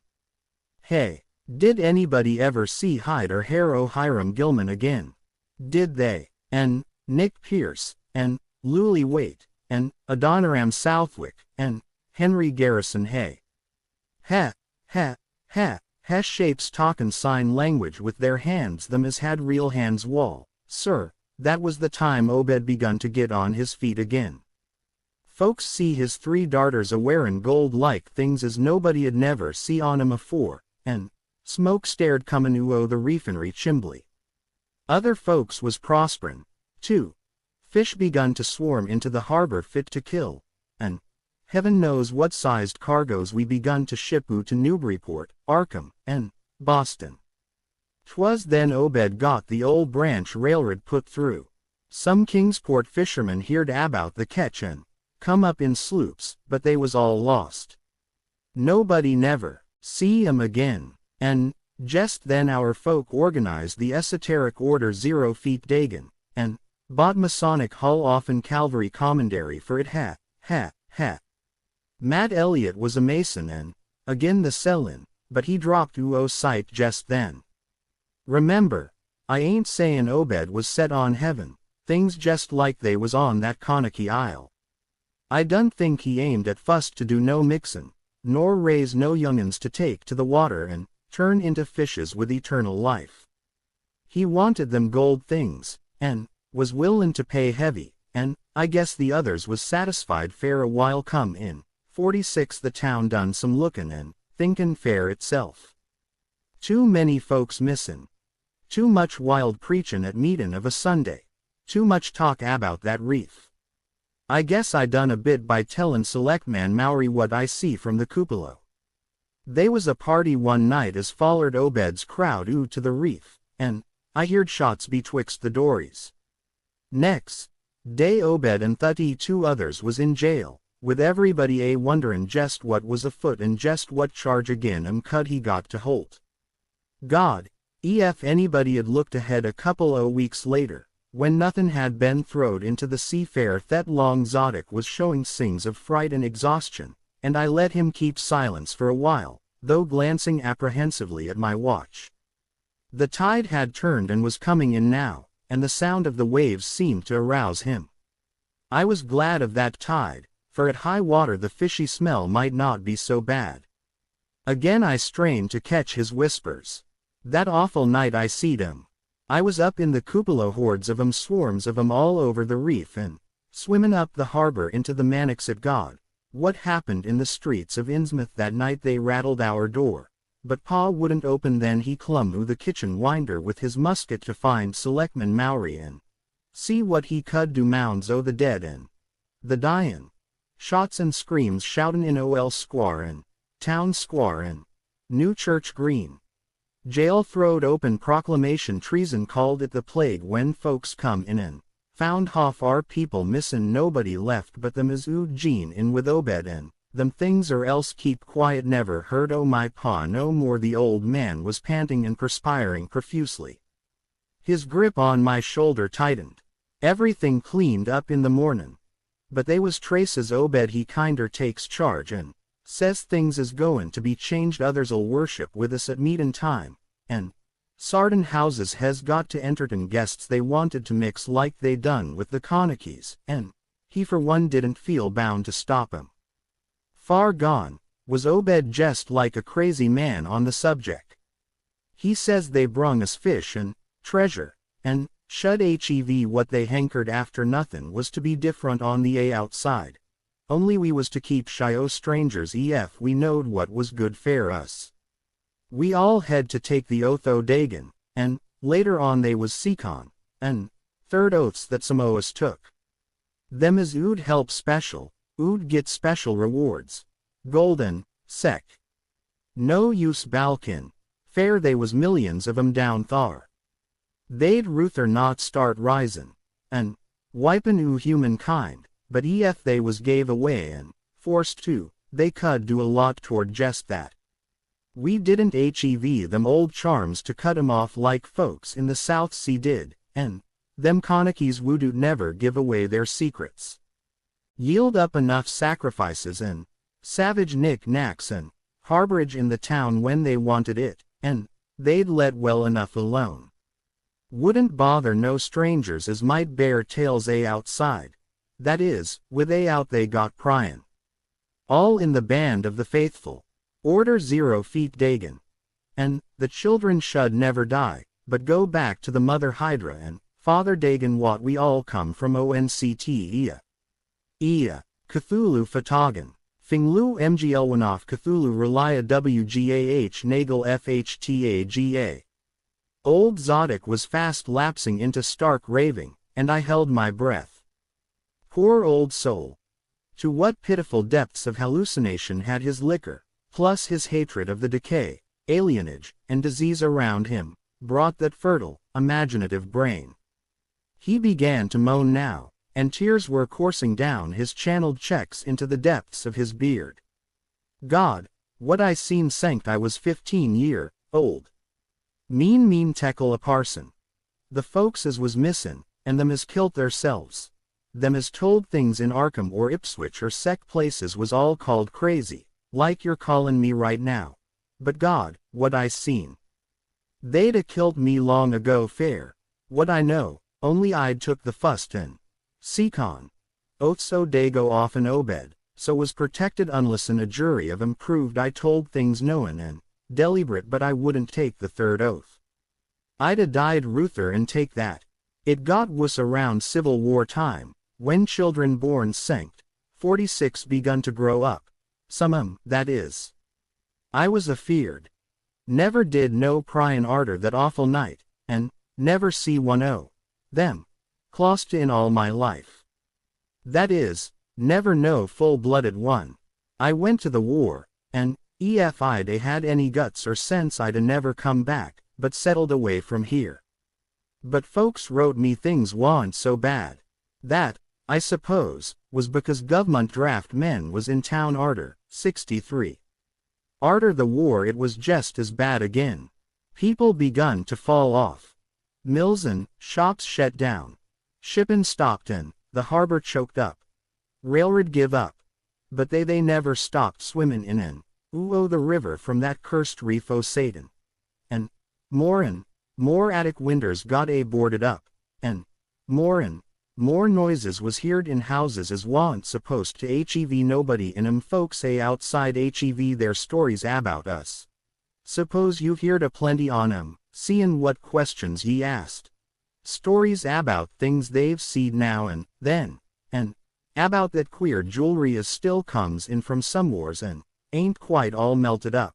But nothin' never gets definite. Nobody'll believe nothin'. They call them gold-like things pirate loot, and allow the INNSMOUTH folks hes fur and blood or is distempered or somethin'. Beside, them that lives here shoo off as many strangers as they kin, and encourage the rest not to get very corrose, specially round night time. Beasts balk at the critters. Hosses wuss and mules. But when they got autos that was all right. In 46 Cap'n Obed took a second wife that nobody in the town never see. Some says he didn't want to, but was made to by them as he'd called in. Had 3 children by her. 2 as disappeared young, but 1 gallon as looked like anybody else and was educated in Europe. Obed finally got her married off by a trick to an Arkham feller as didn't suspect nothin'. But nobody outside'll have nothin' to do with INNSMOUTH folks now. Barnabas Marsh that runs the refinery now is Obed's grandson by his fust wife. Son of Onesiphorus, his eldest son, but his mother was another o' them as wa'n't never seen outdoors. Right now about in public fair nigh on 10 year. Don't know how his poor wife kin feel. She come from Ipswich, and they nigh lynched Barnabas when he courted her 50-odd year ago. Obed he died in 78 and all the next generation is gone now. The fust wife's children dead, and the rest God knows. The sound of the incoming tide was now very insistent, and little by little it seemed to change the old man's mood from maudlin tearfulness to watchful fear. He would pause now and then to renew those nervous glances over his shoulder or out toward the reef, and despite the wild absurdity of his tale, I could not help beginning to share his apprehensiveness. Zodok now grew shriller, seemed to be trying to whip up his courage with louder speech. "Hey, you, why don't ye say somethin'? How'd ye like to he livin' in a town like this, with everything rottin' and dyin', and boarded up monsters crawlin' and bleedin' and barkin' and hoppin' around, black cellars and attics every way ye turn? Hey, how'd ye like to hear the howlin' night arter night from the churches and order 0 feet Dagon Hall, and know what's doin' part o' the howlin'? How'd ye like to hear what comes from that awful reef every May Eve and Hallowmass? Hey, think the old man's crazy, Wall, sir, let me tell ye that ain't the vust." Zodok was really screaming now, and the mad frenzy of his voice disturbed me more than I care to own. "Curse ye, dunt set thar oshterine at me with them eyes. I tell Obed Marsh he's in hell, and hes got to stay thar. Heh in hell, I says. Can't get me, I hain't done nothin' nor told nobody nothin'. Oh, you, young feller. Wall, even ef I hain't told nobody nothin' yet, I'm goin' to now. You jest set still and listen to me, boy. This is what I ain't never told nobody. I says I didn't get to do pryin' arter that night, but I found things about jest the same. You want to know what the real horror is, hey? Wall, it's this. It ain't what them fish devils hes done, but what they're goin' to do. They're bringin' things up war they come from into the town. Been doin' it fair years, and slackenin' up lately. Them houses north o' the river betwixt water and main streets is full of 'em. Them devils and what they brung. And when they get ready, I say, when they get ever hear tell of a Shoggoth. Hey, d'ye hear me? I tell ye I know what them things be. I seen 'em one night when the hideous suddenness and inhuman frightfulness of the old man's shriek almost made me faint. His eyes, looking past me toward the Malodorous Sea, were positively starting from his head, while his face was a mask of fear worthy of Greek tragedy. His bony claw, "Get here, get here, they seen us. Get fair your life. Dunt wait fair nothin'. They know now. Run fair it. Quick, this town." Another heavy wave dashed against the loosing masonry of the bygone wharf, and changed the mad ancient's whisper to another inhuman and blood-curdling scream. Ahia. Before I could recover my scattered wits, he had relaxed his clutch on my shoulder and dashed wildly inland toward the street, reeling northward around the ruined warehouse wall. I glanced back at the sea, but there was nothing there. And when I reached Water Street and looked along it toward the north, there was no remaining trace of Zodok Allen. Chapter 4. I can hardly describe the mood in which I was left by this harrowing episode. An episode at once mad and pitiful, grotesque and terrifying. The grocery boy had prepared me for it, yet the reality left me none the less bewildered and disturbed. Puerile though the story was, old Zodok's insane earnestness and horror had communicated to me a mounting unrest which joined with my earlier sense of loathing for the town and its blight of intangible shadow. Later I might sift the tale and extract some nucleus of historic allegory. Just now I wished to put it out of my head. The hour grown perilously late. My watch said 7:15, and the Arkham bus left town square at 8.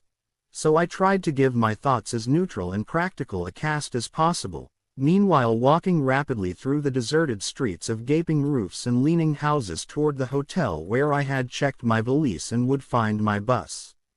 Though the golden light of late afternoon gave the ancient roofs and decrepit chimneys an air of mystic loveliness and peace, I could not help glancing over my shoulder now and then. I would surely be very glad to get out of Malodorous and fear-shadowed Innsmouth, and wished there were some other vehicle than the bus driven by that sinister-looking fellow sergeant. Yet I did not hurry too precipitately, for there were architectural details worth viewing at every silent corner, and I could easily, I calculated, cover the necessary distance in a half-hour. Studying the grocery youth's map and seeking a route I had not traversed before, I chose Marsh Street instead of State for my approach to Town Square. Near the corner of Fall Street I began to see scattered groups of furtive whisperers, and when I finally reached the square I saw that almost all the loiterers were congregated around the door of the Gilman house. It seemed as if many bulging, watery, unwinking eyes looked oddly at me as I claimed my valise in the lobby, and I hoped that none of these unpleasant creatures would be my fellow passengers on the coach. The bus, rather early, rattled in with 3 passengers somewhat before 8, and an evil-looking fellow on the sidewalk muttered a few indistinguishable words to the driver. Sargent threw out a mail bag and a roll of newspapers, and entered the hotel, while the passengers, the same men whom I had seen arriving in Newburyport that morning, shambled to the sidewalk and exchanged some faint guttural words with a loafer in a language I could have sworn was not English. I boarded the empty coach and took the seat I had taken before, but was hardly settled before Sargent reappeared and began mumbling in a throaty voice of peculiar repulsiveness. I was, it appeared, in very bad luck. There had been something wrong with the engine, despite the excellent time made from Newburyport, and the bus could not complete the journey to Arkham. No, it could not possibly be repaired that night, nor was there any other way of getting transportation out of INNSMOUTH either to Arkham or elsewhere. Sargent was sorry, but I would have to stop over at the Gilman. Probably the clerk would make the price easy for me, but there was nothing else to do. Almost dazed by this sudden obstacle, and violently dreading the fall of night in this decaying and half-unlighted town, I left the bus and re-entered the hotel lobby, where the sullen queer-looking night clerk told me I could have room 428 on. Despite what I had heard of this hotel in Newburyport, I signed the register, paid my $1, let the clerk take my valise, and followed that sour, solitary attendant up 3 creaking flights of stairs past dusty corridors which seemed wholly devoid of life. My room was a dismal rear one with 2 windows and bare, cheap furnishings, overlooked a dingy courtyard otherwise hemmed in by low, deserted brick blocks, and commanded a view of decrepit westward stretching roofs with a marshy countryside beyond.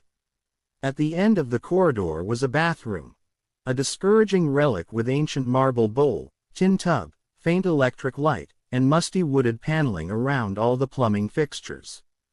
It being still daylight, I descended to the square and looked around for a dinner of some sort, noticing as I did so the strange glances I received from the unwholesome loafers. Since the grocery was closed, I was forced to patronize the restaurant I had shunned before, a stooped, narrow-headed man with staring, unwinking eyes, and a flat-nosed wench with unbelievably thick, clumsy hands being in attendance.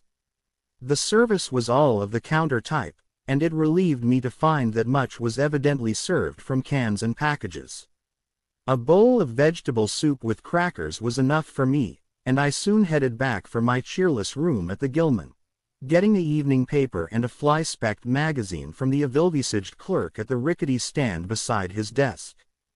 As twilight deepened I turned on the one feeble electric bulb over the cheap, iron-framed bed, and tried as best I could to continue the reading I had begun. I felt it advisable to keep my mind wholesomely occupied, for it would not do to brood over the abnormalities of this ancient, blight-shadowed town while I was still within its borders.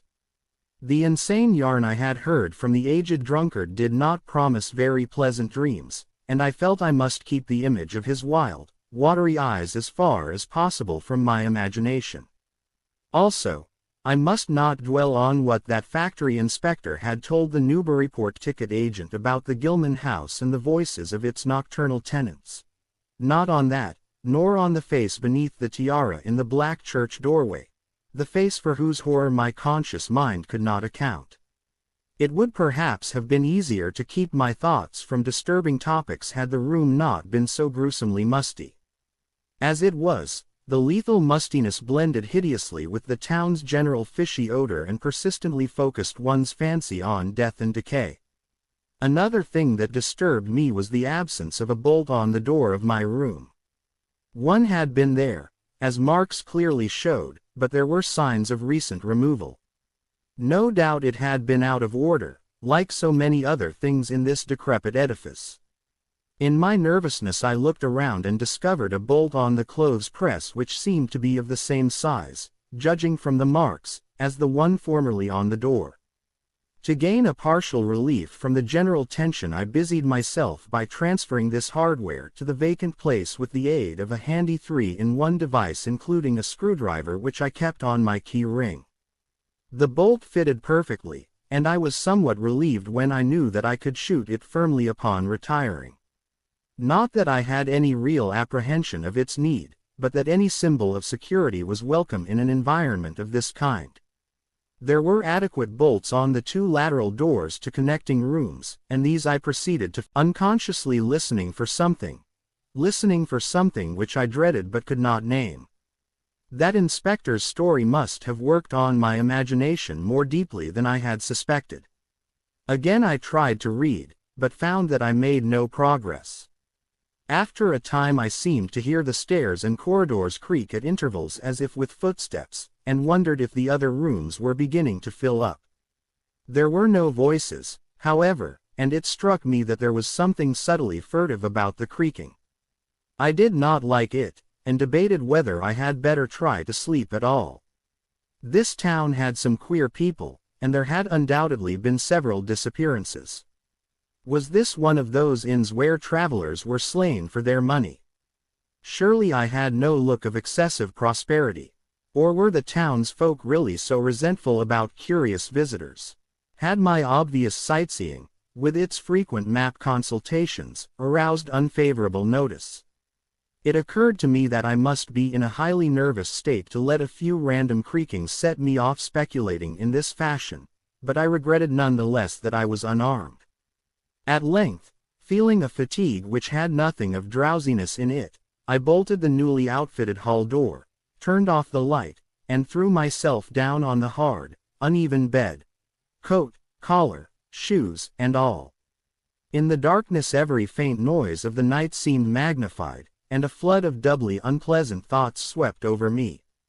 I was sorry I had put out the light, yet was too tired to rise and turn it on again. Then, after a long, dreary interval, and prefaced by a fresh creaking of stairs and corridor, there came that soft, damnably unmistakable sound which seemed like a malign fulfillment of all my apprehensions. Without the least shadow of a doubt, the lock of my door was being tried, cautiously, furtively, tentatively, with a key. My sensations upon recognizing this sign of actual peril were perhaps less rather than more tumultuous because of my previous vague fears. I had been, albeit without definite reason, instinctively on my guard, and that was to my advantage in the new and real crisis, whatever it might turn out to be. Nevertheless, the change in the menace from vague premonition to immediate reality was a profound shock, and fell upon me with the force of a genuine blow. It never once occurred to me that the fumbling might be a mere mistake. Malign purpose was all I could think of, and I kept deathly quiet, awaiting the would-be intruder's next move. After a time the cautious rattling ceased, and I heard the room to the north entered with a pass key. Then the lock of the connecting door to my room was softly tried. The bolt held, of course, and I heard the floor creak as the prowler left the room. After a moment there came another soft rattling, and I knew that the room to the south of me was being entered. Again a furtive trying of a bolted connecting door, and again a receding creaking. This time the creaking went along the hall and down the stairs, so I knew that the prowler had realized the bolted condition of my doors and was giving up his attempt for a greater or lesser time, as the future would sepulcher. The readiness with which I fell into a plan of action proves that I must have been subconsciously fearing some menace and considering possible avenues of escape for hours. From the first I felt that the unseen fumbler meant a danger not to be met or dealt with, but only to be fled from as precipitately as possible. The one thing to do was to get out of that hotel alive as quickly as I could, however, happened, and I saw that the power had been cut off. Clearly, some cryptic, evil movement was afoot on a large scale, Just what, I could not say. As I stood pondering with my hand on the now useless switch, I heard a muffled creaking on the floor below, and thought I could barely distinguish voices in conversation. A moment later I felt less sure that the deeper sounds were voices, since the apparent hoarse barkings and loose syllabled croakings bore so little resemblance to recognized human speech. Then I thought with renewed force of what the factory inspector had heard in the night in this moldering and pestilential building. Having filled my pockets with the flashlight's aid, I put on my hat and tiptoed to the windows to consider chances of descent. Despite the state's safety regulations, there was no fire escape on this side of the hotel, and I saw that my windows commanded only a sheer 3-story drop to the cobbled courtyard. On the right and left, however, some ancient brick business blocks abutted on the hotel, their slant roofs coming up to a reasonable jumping distance from my 4th-story level. To reach either of these lines of buildings I would have to be in a room 2 from my own, in one case on the north and in the other case on the south, and my mind instantly set to work what chances I had of making the transfer. I could not, I decided, risk an emergence into the corridor, where my footsteps would surely be heard, and where the difficulties of entering the desired room would be insuperable.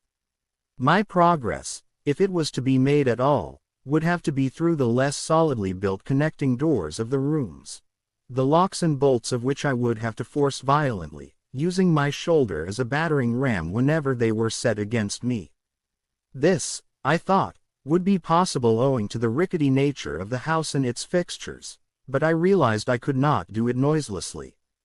I would have to count on sheer speed, and the chance of getting to a window before any hostile forces became coordinated enough to open the right door toward me with a pass key. My own outer door I reinforced by pushing the bureau against it, little by little, in order to make a minimum of sound. I perceived that my chances were very slender, and was fully prepared for any calamity. Even getting to another roof would not solve the problem, for there would then remain the task of reaching the ground and escaping from the town. One thing in my sepulchre was the deserted and ruinous state of the abutting building and the number of skylights gaping blackly open in each row. Gathering from the grocery boy's map that the best route out of town was southward, I glanced first at the connecting door on the south side of the room. It was designed to open in my direction, hence I saw, after drawing the bolt and finding other fastening in place, it was not a favorable one for forcing. Accordingly, abandoning it as a route, I cautiously moved the bedstead against it to hamper any attack which might be made on it later from the next room. The door on the north was hung to open away from me, and this, though a test proved it to be locked or bolted from the other side, I knew must be my route. If I could gain the roofs of the buildings in Payne Street and descend successfully to the ground level, I might perhaps dart through the courtyard and the adjacent or opposite building to Washington or Bates, or else emerge in Payne and edge around southward into Washington. In any case, I would aim to strike Washington somehow and get quickly out of the town square region. My preference would be to avoid Payne, since the fire station there might be open all night. As I thought of these things I looked out over the squalid sea of decaying roofs below me, now brightened by the beams of a moon-knot. River gorge clove the panorama, abandoned factories and railway station clinging barnacle-like to its sides. Beyond it the rusted railway and the Rowley Road led off through a flat marshy terrain dotted with islets of higher and drier scrub-grown land. On the left the creek-threaded countryside was nearer, the narrow road to Ipswich gleaming white in the moonlight. I could not see from my side of the hotel the southward route toward Arkham which I had determined to take. I was irresolutely speculating on when I had better attack the northward door, and on how I could least audibly manage it, when I noticed that the vague noises underfoot had given place to a fresh and heavier creaking of the stairs. A wavering flicker of light showed through my transom, and the boards of the corridor began to groan with a ponderous load. Muffled sounds of possible vocal origin approached, and at length a firm knock came at my outer door. For a moment I simply held my breath and waited. Eternities seemed to elapse, and the nauseous fishy odor of my environment seemed to mount suddenly and spectacularly. Then the knocking was repeated, continuously, and with growing insistence. I knew that the time for action had come, and forthwith drew the bolt of the northward connecting door, bracing myself for the task of battering it open. The knocking waxed louder, and I hoped that its volume would cover the sound of my efforts. At last, beginning my attempt, I lunged again and again at the thin paneling with my left shoulder, heedless of shock or pain. The door resisted even more than I expected, but I did not give in. And all the while the clamor at the outer door increased. Finally the connecting door gave, but with such a crash that I knew those outside must have heard. Instantly the outside knocking became a violent battering, while keys sounded ominously in the hall doors of the rooms on both sides of me. Rushing through the newly opened connection, I succeeded in bolting the northerly hall door before the lock could be turned. But even as I did so I heard the hall door of the third room, the one from whose window I had hoped to reach the roof below, being tried with a pass key. For an instant I felt absolute despair, since my trapping in a chamber with no window egress seemed complete. A wave of almost abnormal horror swept over me, and invested with a terrible but unexplainable singularity the flashlight glimpsed dust prints made by the intruder who had lately tried my door from this room. Then, with a dazed automatism which persisted despite hopelessness, I made for the next connecting door and performed the blind motion of pushing at it in an effort to get through and, granting that fastenings might be as providentially intact as in this second room, bolt the hall door beyond before the lock could be turned from outside. Sheer fortunate chance gave me my reprieve, for the connecting door before me was not only unlocked but actually ajar. In a second I was through, and had my right knee and shoulder against a hall door which was visibly opening inward. My pressure took the opener off guard, for the thing shut as I pushed, so that I could slip the well-conditioned bolt as I had done with the other door. As I gained this respite I heard the battering at the two other doors abate, while a confused clatter came from the connecting door I had shielded with the bedstead. Evidently the bulk of my assailants had entered the southerly room and were massing in a lateral attack. But at the same moment the northward connecting door was wide open, but there was no time to think about checking the already turning lock in the hall. All I could do was to shut and bolt the open connecting door, as well as its mate on the opposite side, pushing a bedstead against the one and a bureau against the other, and moving a washstand in front of the hall door. I saw, trust to such makeshift barriers to shield me till I could get out the window and on the roof of the Payne Street block. But even in this acute moment my chief horror was something apart from the immediate weakness of my defenses. I was shuddering because not one of my pursuers, despite some hideous panting, grunting, and subdued barkings at odd intervals, was uttering an unmuffled or intelligible vocal sound. As I moved the furniture and rushed toward the windows I heard a frightful scurrying along the corridor toward the room north of me, and perceived that the southward battering had ceased. Plainly, most of my opponents were about to concentrate against the feeble connecting door which they knew must open directly on me. Outside, the moon played on the ridgepole of the block below, and I saw that the jump would be desperately hazardous because of the steep surface on which I must land. Surveying the conditions, I chose the more southerly of the two windows as my avenue of escape, planning to land on the inner slope of the roof and make for the nearest skylight.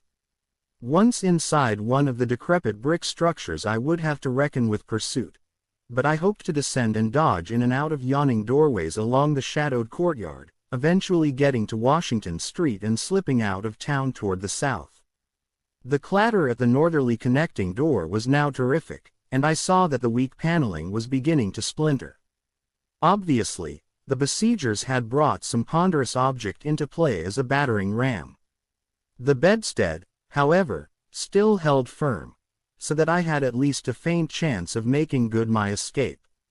As I opened the window I noticed that it was flanked by heavy velour draperies suspended from a pole by brass rings, and also that there was a large projecting catch for the shutters on the exterior. Seeing a possible means of avoiding the dangerous jump, I yanked at the hangings and brought them down, pole and all, then quickly hooking two of the rings in the shutter catch and flinging the drapery outside. The heavy folds reached fully to the abutting roof, and I saw that the rings and catch would be likely to bear my weight. So, climbing out of the window and down the improvised rope ladder, I left behind me forever the morbid and horror-infested fabric of the Gilman house. I landed safely on the loose slates of the steep roof, and succeeded in gaining the gaping black skylight without a slip. Glancing up at the window I had left, I observed it was still dark, though far across the crumbling chimneys to the north I could see lights ominously blazing in the order of Dagon Hall, the Baptist church, and the Congregational church which I recalled so shiveringly. There had seemed to be no one in the courtyard below, and I hoped there would be a chance to get away before the spreading of a general alarm. Flashing my pocket lamp into the skylight, I saw that there were no steps down. The distance was slight, however, so I clambered over the brink and dropped, striking a dusty floor littered with crumbling boxes and barrels. The place was ghoulish looking, but I was past minding such impressions and made at once for the staircase revealed by my flashlight, after a hasty glance at my watch, which showed the hour to be 2 a.m. The steps creaked, but seemed tolerably sound, and I raced down past a barn-like luminous rectangle marking the ruined Payne Street doorway.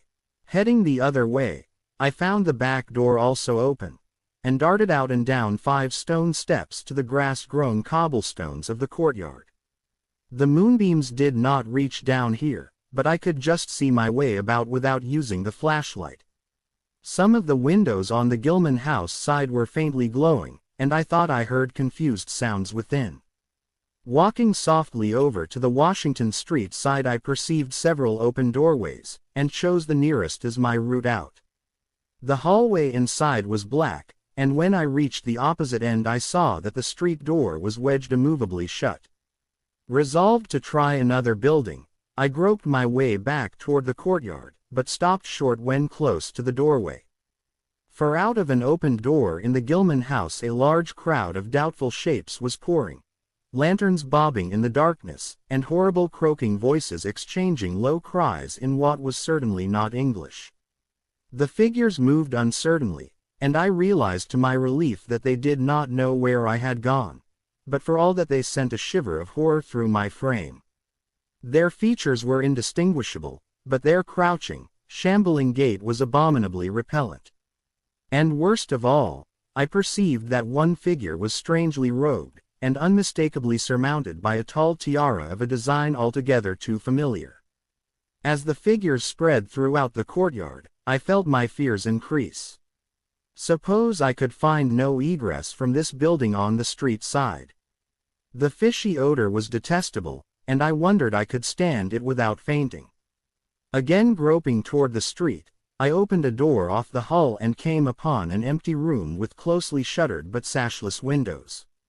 Fumbling in the rays of my flashlight, I found I could open the shutters, and in another moment had climbed outside and was fully closing the aperture in its original manner.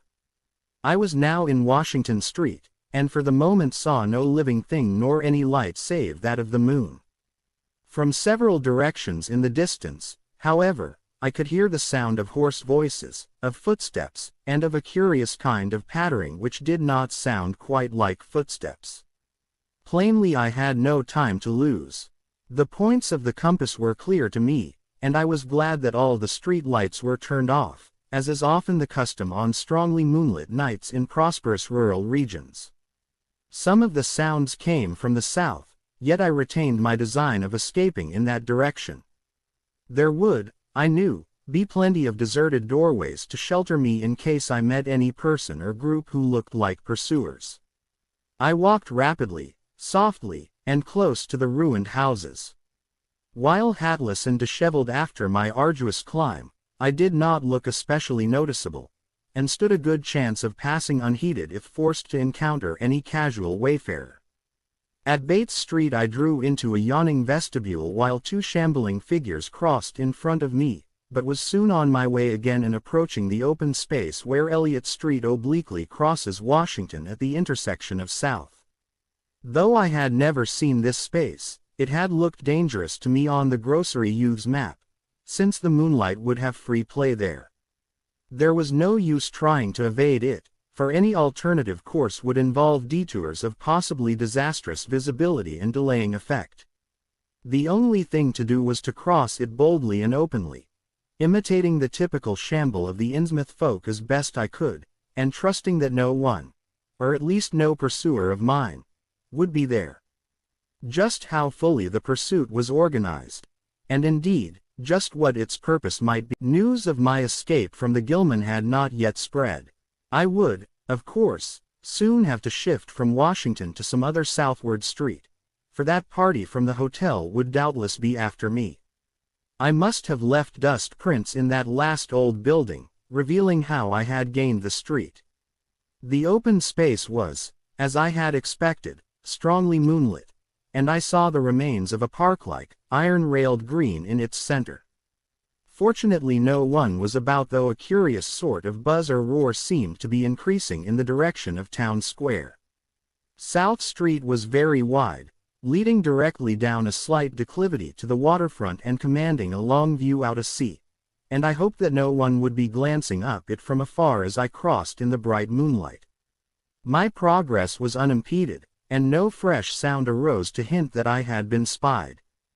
Glancing about me, I involuntarily let my pace slacken for a second to take in the sight of the sea, gorgeous in the burning moonlight at the street's end. Far out beyond the breakwater was the dim, dark line of Devil Reef, and as I glimpsed it I could not help thinking of all the hideous legends I had heard in the last 24 hours. Legends which portrayed this ragged rock as a veritable gateway to realms of unfathomed horror and inconceivable abnormality.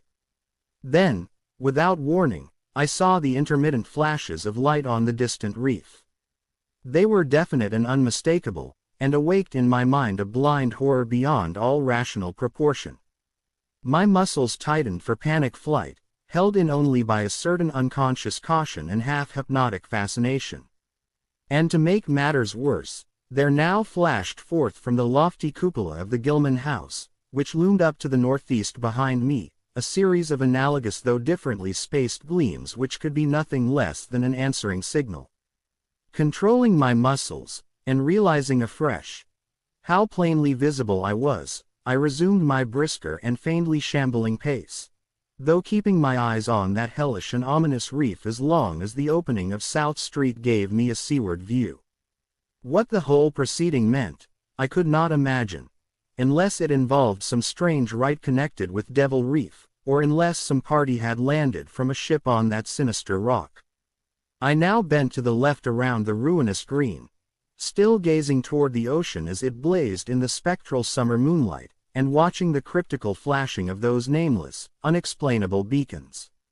It was then that the most horrible impression of all was borne in upon me, the impression which destroyed my last vestige of self-control and sent me running frantically southward past the yawning black doorways and fishily staring windows of that deserted nightmare street. For at a closer glance I saw that the moonlit waters between the reef and the shore were far from empty.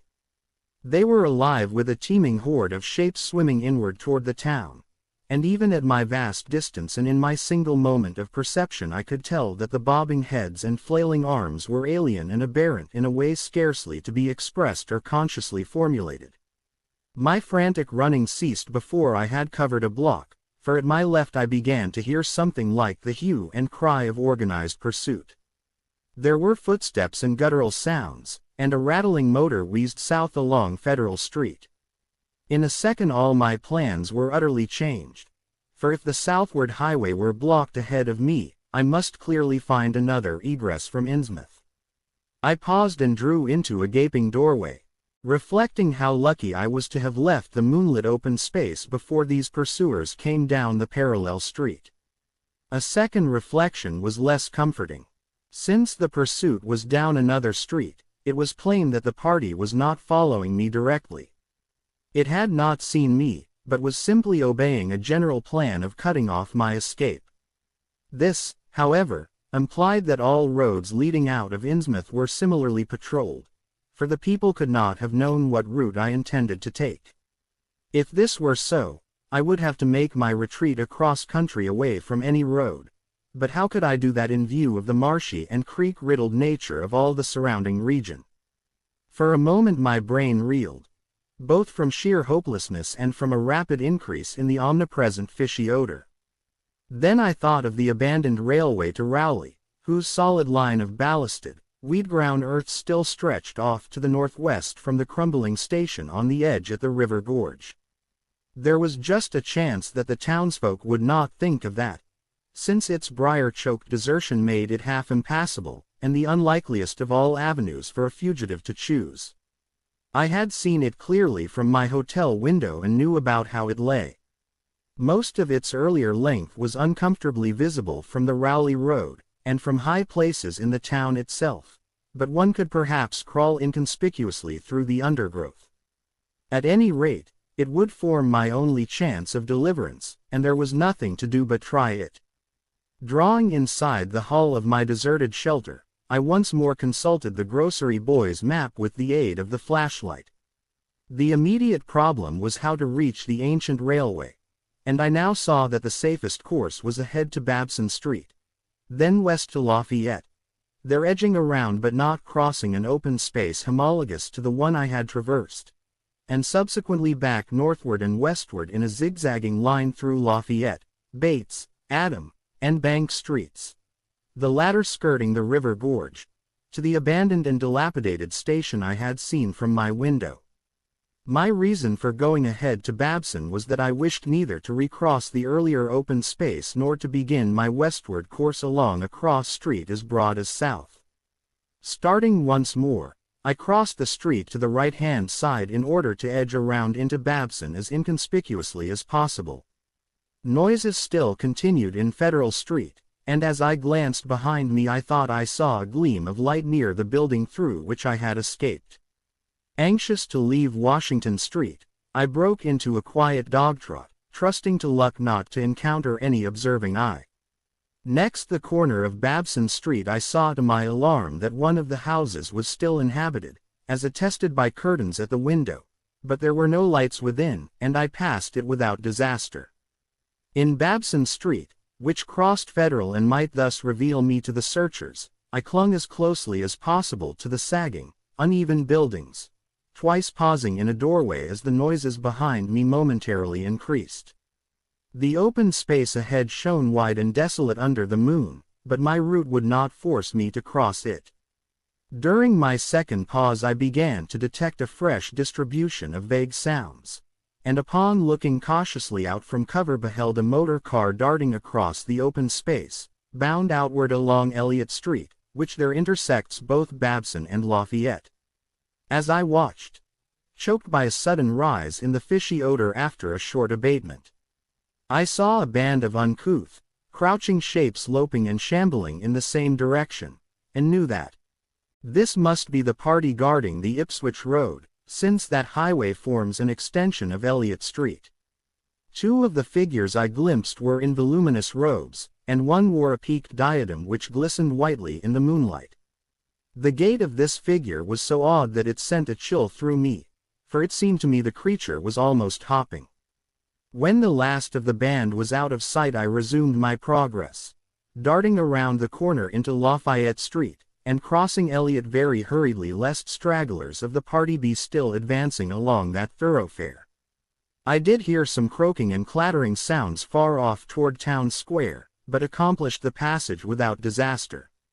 My greatest dread was in Ray crossing broad and moonlit South Street, with its seaward view, and I had to nerve myself for the ordeal. Someone might easily be looking, and possible Elliott Street stragglers could not fail to glimpse me from either of 2 points. At the last moment I decided I had better slacken my trot and make the crossing as before in the shambling gait of an average INNSMOUTH native. When the view of the water again opened out, this time on my right, I was half determined not to look at it at all. I could not, however, resist, but cast a sidelong glance as I carefully and imitatively shambled toward the protecting shadows ahead. There was no ship visible, as I had half expected there would be. Instead, The first thing which caught my eye was a small rowboat pulling in toward the abandoned wharves and laden with some bulky, tarpaulin-covered object. Its rowers, though distantly and indistinctly seen, were of an especially repellent aspect. Several swimmers were still discernible, while on the far black reef I could see a faint, steady glow unlike the winking beacon visible before, and of a curious color which I could not precisely identify. Above the slant roofs ahead and to the right there loomed the tall cupola of the Gilman house, but it was completely dark. The fishy odor, dispelled for a moment by some merciful breeze, now closed in again with maddening intensity. I had not quite crossed the street when I heard a muttering band advancing along Washington from the north. As they reached the broad open space where I had had my first disquieting glimpse of the moonlit water, I could see them plainly only a block away, and was horrified by the bestial abnormality of their faces and the dog-like subhumanness of their crouching gait. One man moved in a positively simian way, with long arms frequently touching the ground, while another figure, robed and tiara-ed, seemed to progress in an almost hopping fashion. I judged this party to be the one I had seen in the Gilman's courtyard, the one, therefore, most closely on my trail. As some of the figures turned to look in my direction, I was transfixed with fright, yet managed to preserve the casual, shambling gait I had assumed. To this day I do not know whether they saw me or not. If they did, my stratagem must have deceived them, for they passed on across the moonlit space without varying their course, meanwhile croaking and jabbering in some hateful guttural patois I could not identify. Once more in shadow, I resumed my former dog trot past the leaning and decrepit houses that stared blankly into the night.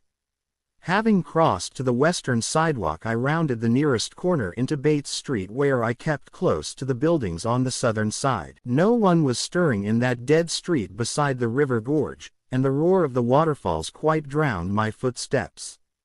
It was a long dog trot to the ruined station, and the great brick warehouse walls around me seemed somehow more terrifying than the fronts of private houses. At last I saw the ancient arcaded station, or what was left of it, and made directly for the tracks that started from its farther end. The rails were rusty but mainly intact, and not more than half the ties had rotted away. Walking or running on such a surface was very difficult, but I did my best, and on the whole made very fair time.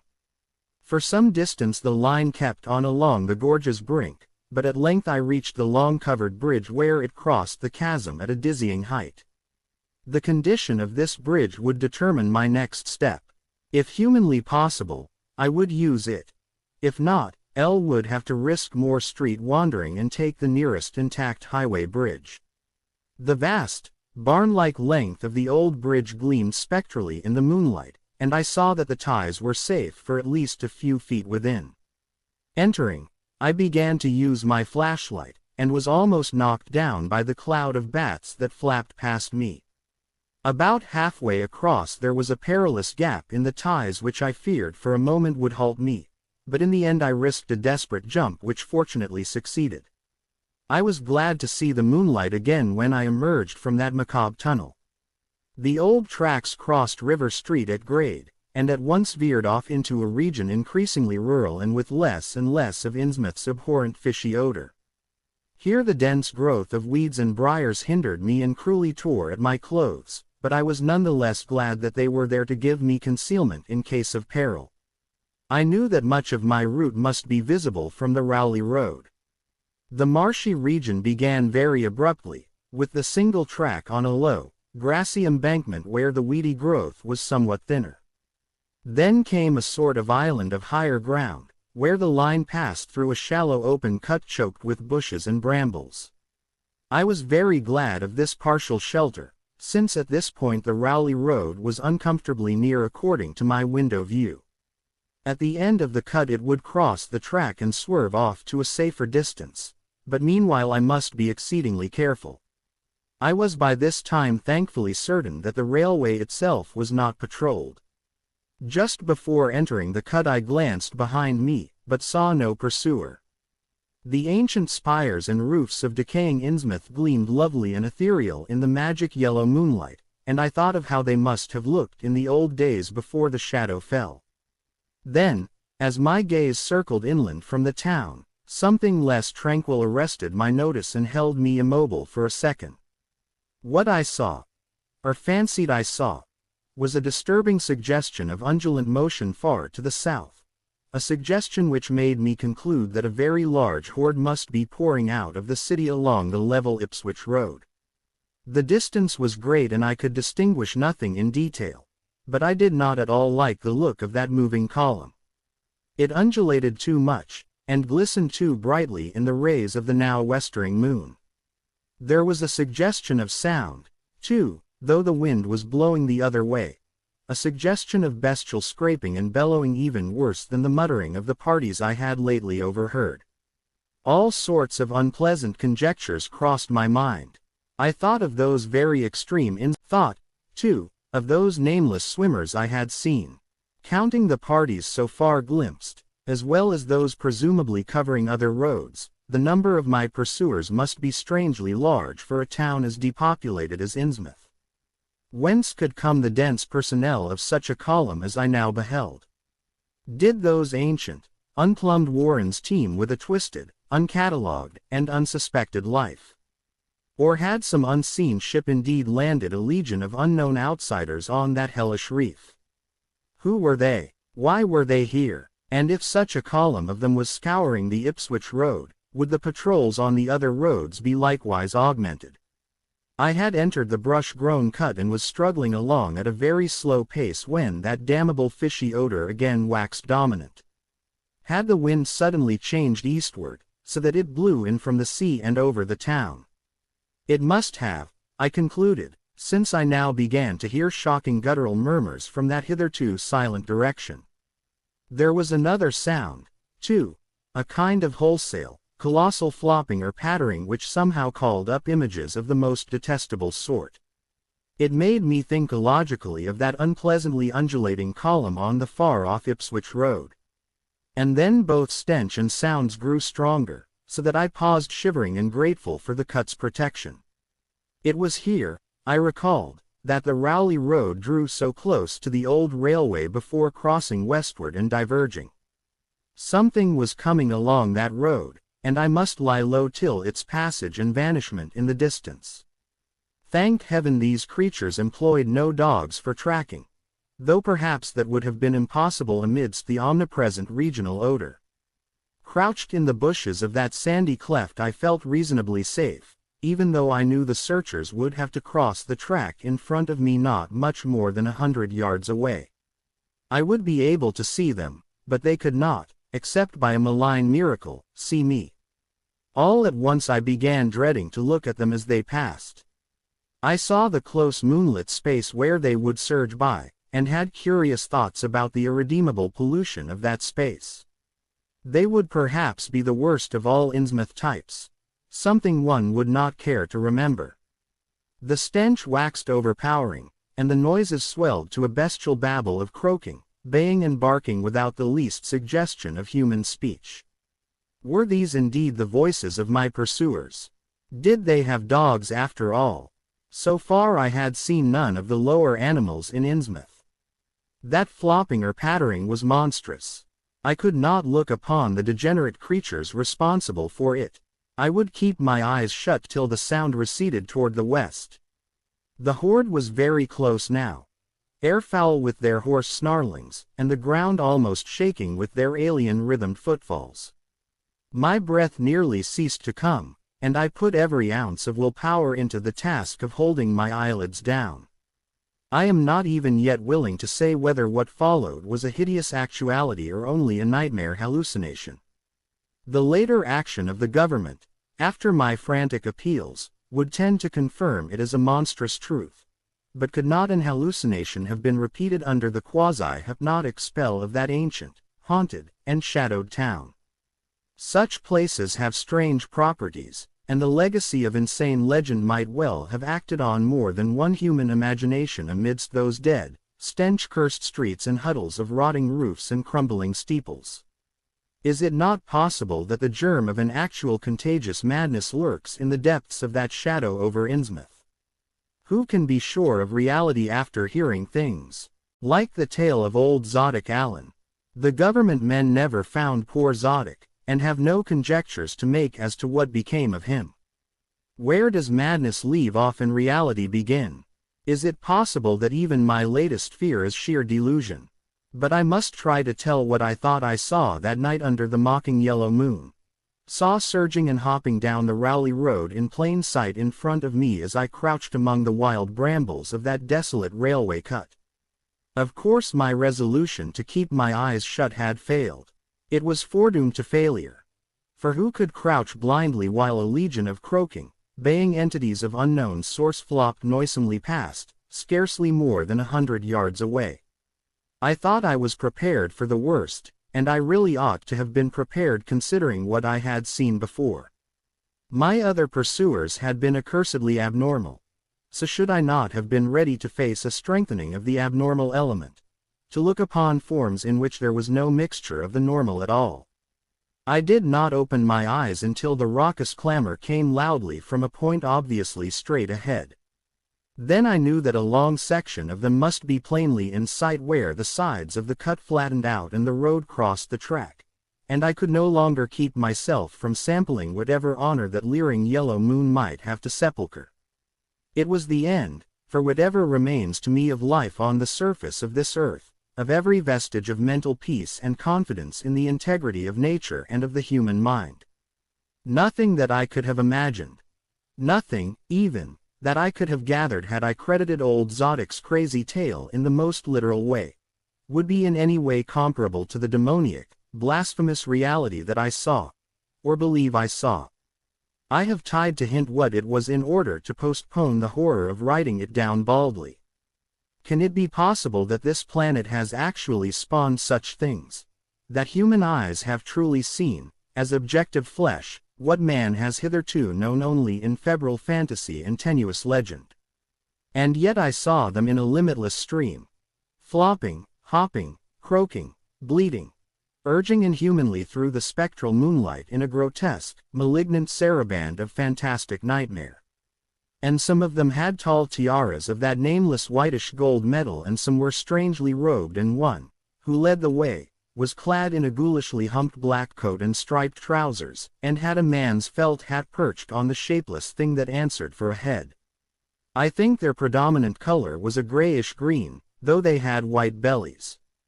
They were mostly shiny and slippery, but the ridges of their backs were scaly. Their forms vaguely suggested the anthropoid, while their heads were the heads of fish, with prodigious bulging eyes that never closed. At the sides of their necks were palpitating gills, and their long paws were webbed. They hopped irregularly, sometimes on 2 legs and sometimes on 4. I was somehow glad that they had no more than 4 limbs. Their croaking, baying voices, clearly wed tar articulate speech, held all the dark shades of expression which their staring faces lacked. But for all of their monstrousness they were not unfamiliar to me. I knew too well what they must be, for was not the memory of the evil tiara at knew also of what that humped, tiara-ed priest in the black church basement had fearsomely reminded me. Their number was past guessing. It seemed to me that there were limitless swarms of them, and certainly my momentary glimpse could have shown only the least fraction. In another instant everything was blotted out by a merciful fit of fainting, the first I had ever had. Chapter 5. It was a gentle daylight rain that awaked me from my stupor in the brush-ground railway cut, and when I staggered out to the roadway ahead I saw no trace of any prints in the fresh mud.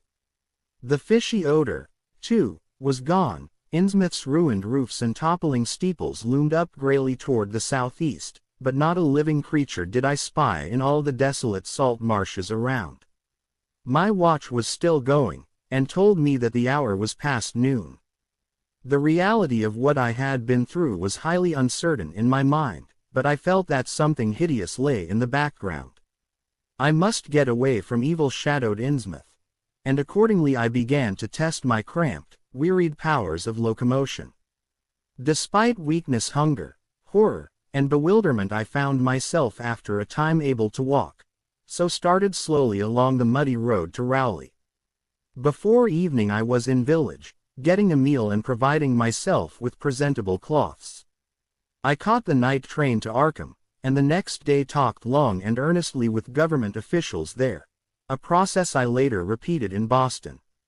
With the main result of these colloquies the public is now familiar. And I wish, for normality's sake, there were nothing more to tell. Perhaps it is madness that is overtaking me. Yet perhaps a greater horror, or a greater marvel, is reaching out.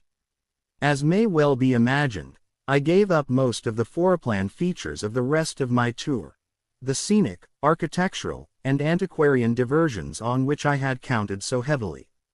Nor did I dare look for that piece of strange jewelry said to be in the Miskatonic University Museum. I did, however, improve my stay in Arkham by collecting some genealogical notes I had long wished to possess. Very rough and hasty data, it is true, but capable of good use later when I might have time to collate and codify them. The curator of the Historical Society there, Mr. B. Lapham Peabody, was very courteous about assisting me, and expressed unusual interest when I told him I was a grandson of Eliza Orne of Arkham, who was born in 1867 and had married James Williamson of Ohio at the age of 17. It seemed that a material uncle of mine had been there many years before on a quest much like my own, and that my grandmother's family was a topic of some local curiosity. There had, Mr. Peabody said, been considerable discussion about the marriage of her father, Benjamin Orne, just after the Civil War, since the ancestry of the bride was peculiarly puzzling. That bride was understood to have been an orphaned Marsh of New Hampshire, a cousin of the Essex County Marshes, but her education had been in France and she knew very little of her family. A guardian had deposited funds in a Boston bank to maintain her and her French governess, but that guardian's name was unfamiliar to Arkham people, and in time he dropped out of sight, so that the governess assumed the role by court appointment. The Frenchwoman, now long dead, was very taciturn, and there were those who said she would have told more than she did. But the most baffling thing was the inability of anyone to place the recorded parents of the young woman, Enoch and Lydia Messerve Marsh, among the known families of New Hampshire. Possibly, many suggested, she was the natural daughter of some Marsh of prominence. She certainly had the true Marsh eyes. Most of the puzzling was done after her early death, which took place at the birth of my grandmother, her only child. Having formed some disagreeable impressions connected with the name of Marsh, I did not welcome the news that it belonged on my own ancestral tree, nor was I pleased by Mr. New would prove valuable, and took copious notes and lists of book references regarding the well-documented Orne family. I went directly home to Toledo from Boston, and later spent a month at Maumee recuperating from my ordeal. In September I entered Oberlin for my final year, and from then till the next June was busy with studies and other wholesome activities, reminded of the bygone terror only by occasional official visits from government men in connection with the campaign which my pleas and evidence had started. Around the middle of July, just a year after the Innsmouth experience, I spent a week with my late mother's family in Cleveland, checking some of my new genealogical data with the various notes, traditions, and bits of heirloom material in existence there, and seeing what kind of a connected chart I could construct. I did not exactly relish this task, for the atmosphere of the Williamson home had always depressed me. There was a strain of morbidity there, and my mother had never encouraged my visiting her parents as a child, although she always welcomed her father when he came to Toledo. My Arkham-born grandmother had seemed strange and almost terrifying to me, and I do not think I grieved when she disappeared. I was 8 years old then, and it was said that she had wandered off in grief after the suicide of my Uncle Douglas, her eldest son. He had shot himself after a trip to New England. The same trip, no doubt, which had caused him to be recalled at the Arkham Historical Society. This uncle had resembled her, and I had never liked him either. Something about the staring, unwinking expression of both of them had given me a vague, unaccountable uneasiness. My mother and Uncle Walter had not looked like that. They were like their father, though poor little cousin Lawrence, Walter's son, had been almost perfect duplicate of his grandmother before his condition took him to the permanent seclusion of a sanitarium at Canton. I had not seen him in 4 years, but my uncle once implied that his state, both mental and physical, was very bad. This worry had probably been a major cause of his mother's death 2 years before. My grandfather and his widowed son Walter now comprised the Cleveland household, but the memory of older times hung thickly over it. I still disliked the place, and tried to get my researches done as quickly as possible. Williamson records and traditions were supplied in abundance by my grandfather, though for Orne material I had to depend on my Uncle Walter, who put at my disposal the contents of all his files, including notes, letters, cuttings, heirlooms, photographs, and miniatures. It was in going over the letters and pictures on the Orne side that I began to acquire a kind of terror of my own ancestry. As I have said, my grandmother and Uncle Douglas had always disturbed me.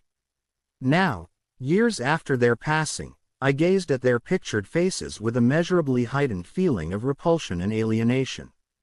I could not at first understand the change, but gradually a horrible sort of comparison began to obtrude itself on my unconscious mind despite the steady refusal of my consciousness to admit even the least suspicion of it. It was clear that the typical expression of these faces now suggested something it had not suggested before, something which would bring stark panic if too openly thought of. But the worst shock came when my uncle showed me the Orne jewelry in a downtown safe deposit vault.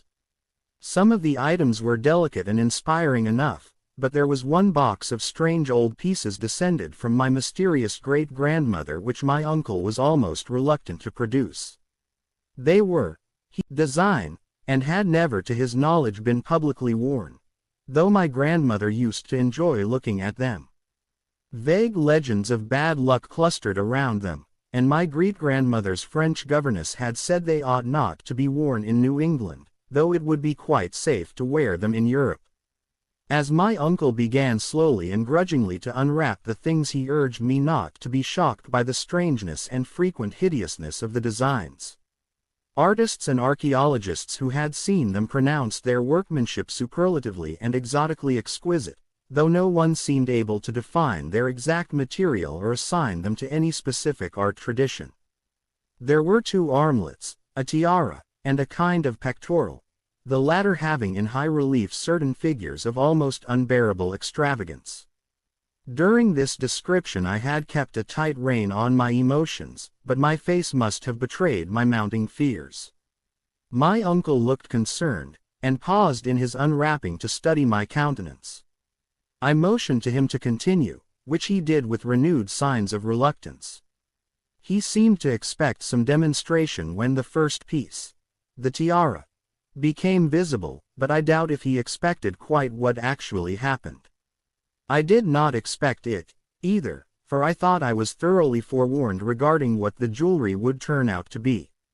What I did was to faint silently away, just as I had done in that briar-choked railway cut a year before.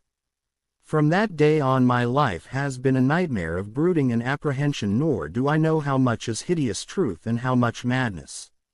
My great-grandmother had been a Marsh of unknown source whose husband lived in Arkham. And did not old Zodic say that the daughter of Obed Marsh by a monstrous mother was married to an Arkham man? Trough trick. What was it the ancient toper had muttered about the line of my eyes to Captain Obed's? In Arkham, too, the curator had told me I had the true Marsh eyes. Was Obed Marsh my own great-great-grandfather? Who, or what, then, was my great-great-grandmother? But perhaps this was all madness. Those whitish gold ornaments might easily have been bought from some Innsmouth sailor by the father of my great-grandmother, whoever he was. And that look in the staring-eyed faces of my grandmother and self-slain uncle might be sheer fancy on my part. Sheer fancy, bolstered up by the Innsmouth shadow which had so darkly colored my imagination. But why had my uncle killed himself after an ancestral quest in New England? For more than 2 years I fought off these reflections with partial success. My father secured me a place in an insurance office, and I buried myself in routine as deeply as possible. In the winter of 1930-31, however, the dreams began. They were very sparse and insidious at first, but increased in frequency and vividness as the weeks went by. Great watery spaces opened out before me, and I seemed to wander through titanic sunken porticos and labyrinths of weedy cyclopean walls with grotesque fishes as my companions. Then the other shapes began to appear, filling me with nameless horror the moment I awoke. But during the dreams they did not horrify me at all. I was one with them, wearing their unhuman trappings, treading their aqueous ways, and praying monstrously at their evil sea-bottom temples. There was much more than I could remember, but even what I did remember each morning would be enough to stamp me as a madman or a genius if ever I dared write it down. Some frightful influence, I felt, was seeking gradually to drag me out of the sane world of wholesome life into unnameable abysses of blackness and alienage, and the process told heavily on me. My health and appearance grew steadily worse, till finally I up my position and adopt the static, secluded life of an invalid. Some odd nervous affliction had me in its grip, and I found myself at times almost unable to shut my eyes. It was then that I began to study the mirror with mounting alarm. The slow ravages of disease are not pleasant to watch, but in my case there was something subtler and more puzzling in the background. My father seemed to notice it, too, for he began looking at me curiously and almost affrightedly. What was taking place in me? Could it be that I was coming to resemble my grandmother and Uncle Douglas? One night I had a frightful dream in which I met my grandmother under the sea. She lived in a phosphorescent palace of many terraces, with gardens of strange leprous corals and grotesque brachiate efflorescences, and welcomed me with a warmth that may have been sardonic. She had changed, as those who take to the water change, and told me she had never died. Instead, she had gone to a spot her dead son had learned about, and had leapt to a realm whose wonders, destined for him as well, he had spurned with a smoking pistol. This was to be my realm, too. I could not escape it. I would never die, but would live with those who had lived since before man ever walked the earth. I met also that which had been her grandmother. For 80,000 years Thethia had lived in INNSMOUTH, and thither she had gone back after Obed Marsh was dead. INNSMOUTH was not destroyed when the upper earth men shot death into the sea. It was hurt, but not destroyed. The deep ones could never be destroyed, even though the Paleogene magic of the forgotten old ones might sometimes check them. For the present they would rest. But some day, if they remembered, they would rise again for the tribute great Cthulhu craved. It would be a city greater than INNSMOUTH next time. They had planned to spread, and had brought up that which would help them, but now they must wait once more. For bringing the upper earth men's death I must do a penance, but that would not be heavy. This was the dream in which I saw a Shoggoth for the first time, and the sight set me awake in a frenzy of screaming. That morning the mirror definitely told me I had acquired the INNSMOUTH look. So far I have not shot myself as my Uncle Douglas did. I bought an automatic and almost took the step, but certain dreams deterred me. The tense extremes of horror are lessening, and I feel queerly drawn toward the unknown sea deeps instead of fearing them. I hear and do strange things in sleep, and awake with a kind of exaltation instead of terror. I do not believe I need to wait for the full change as most have waited. If I did, my father would probably shut me up in a sanitarium as my poor little cousin is shut up. Stupendous and unheard of splendors await me below, and I shall seek them soon. Ia relile suia flgagnl idea. No,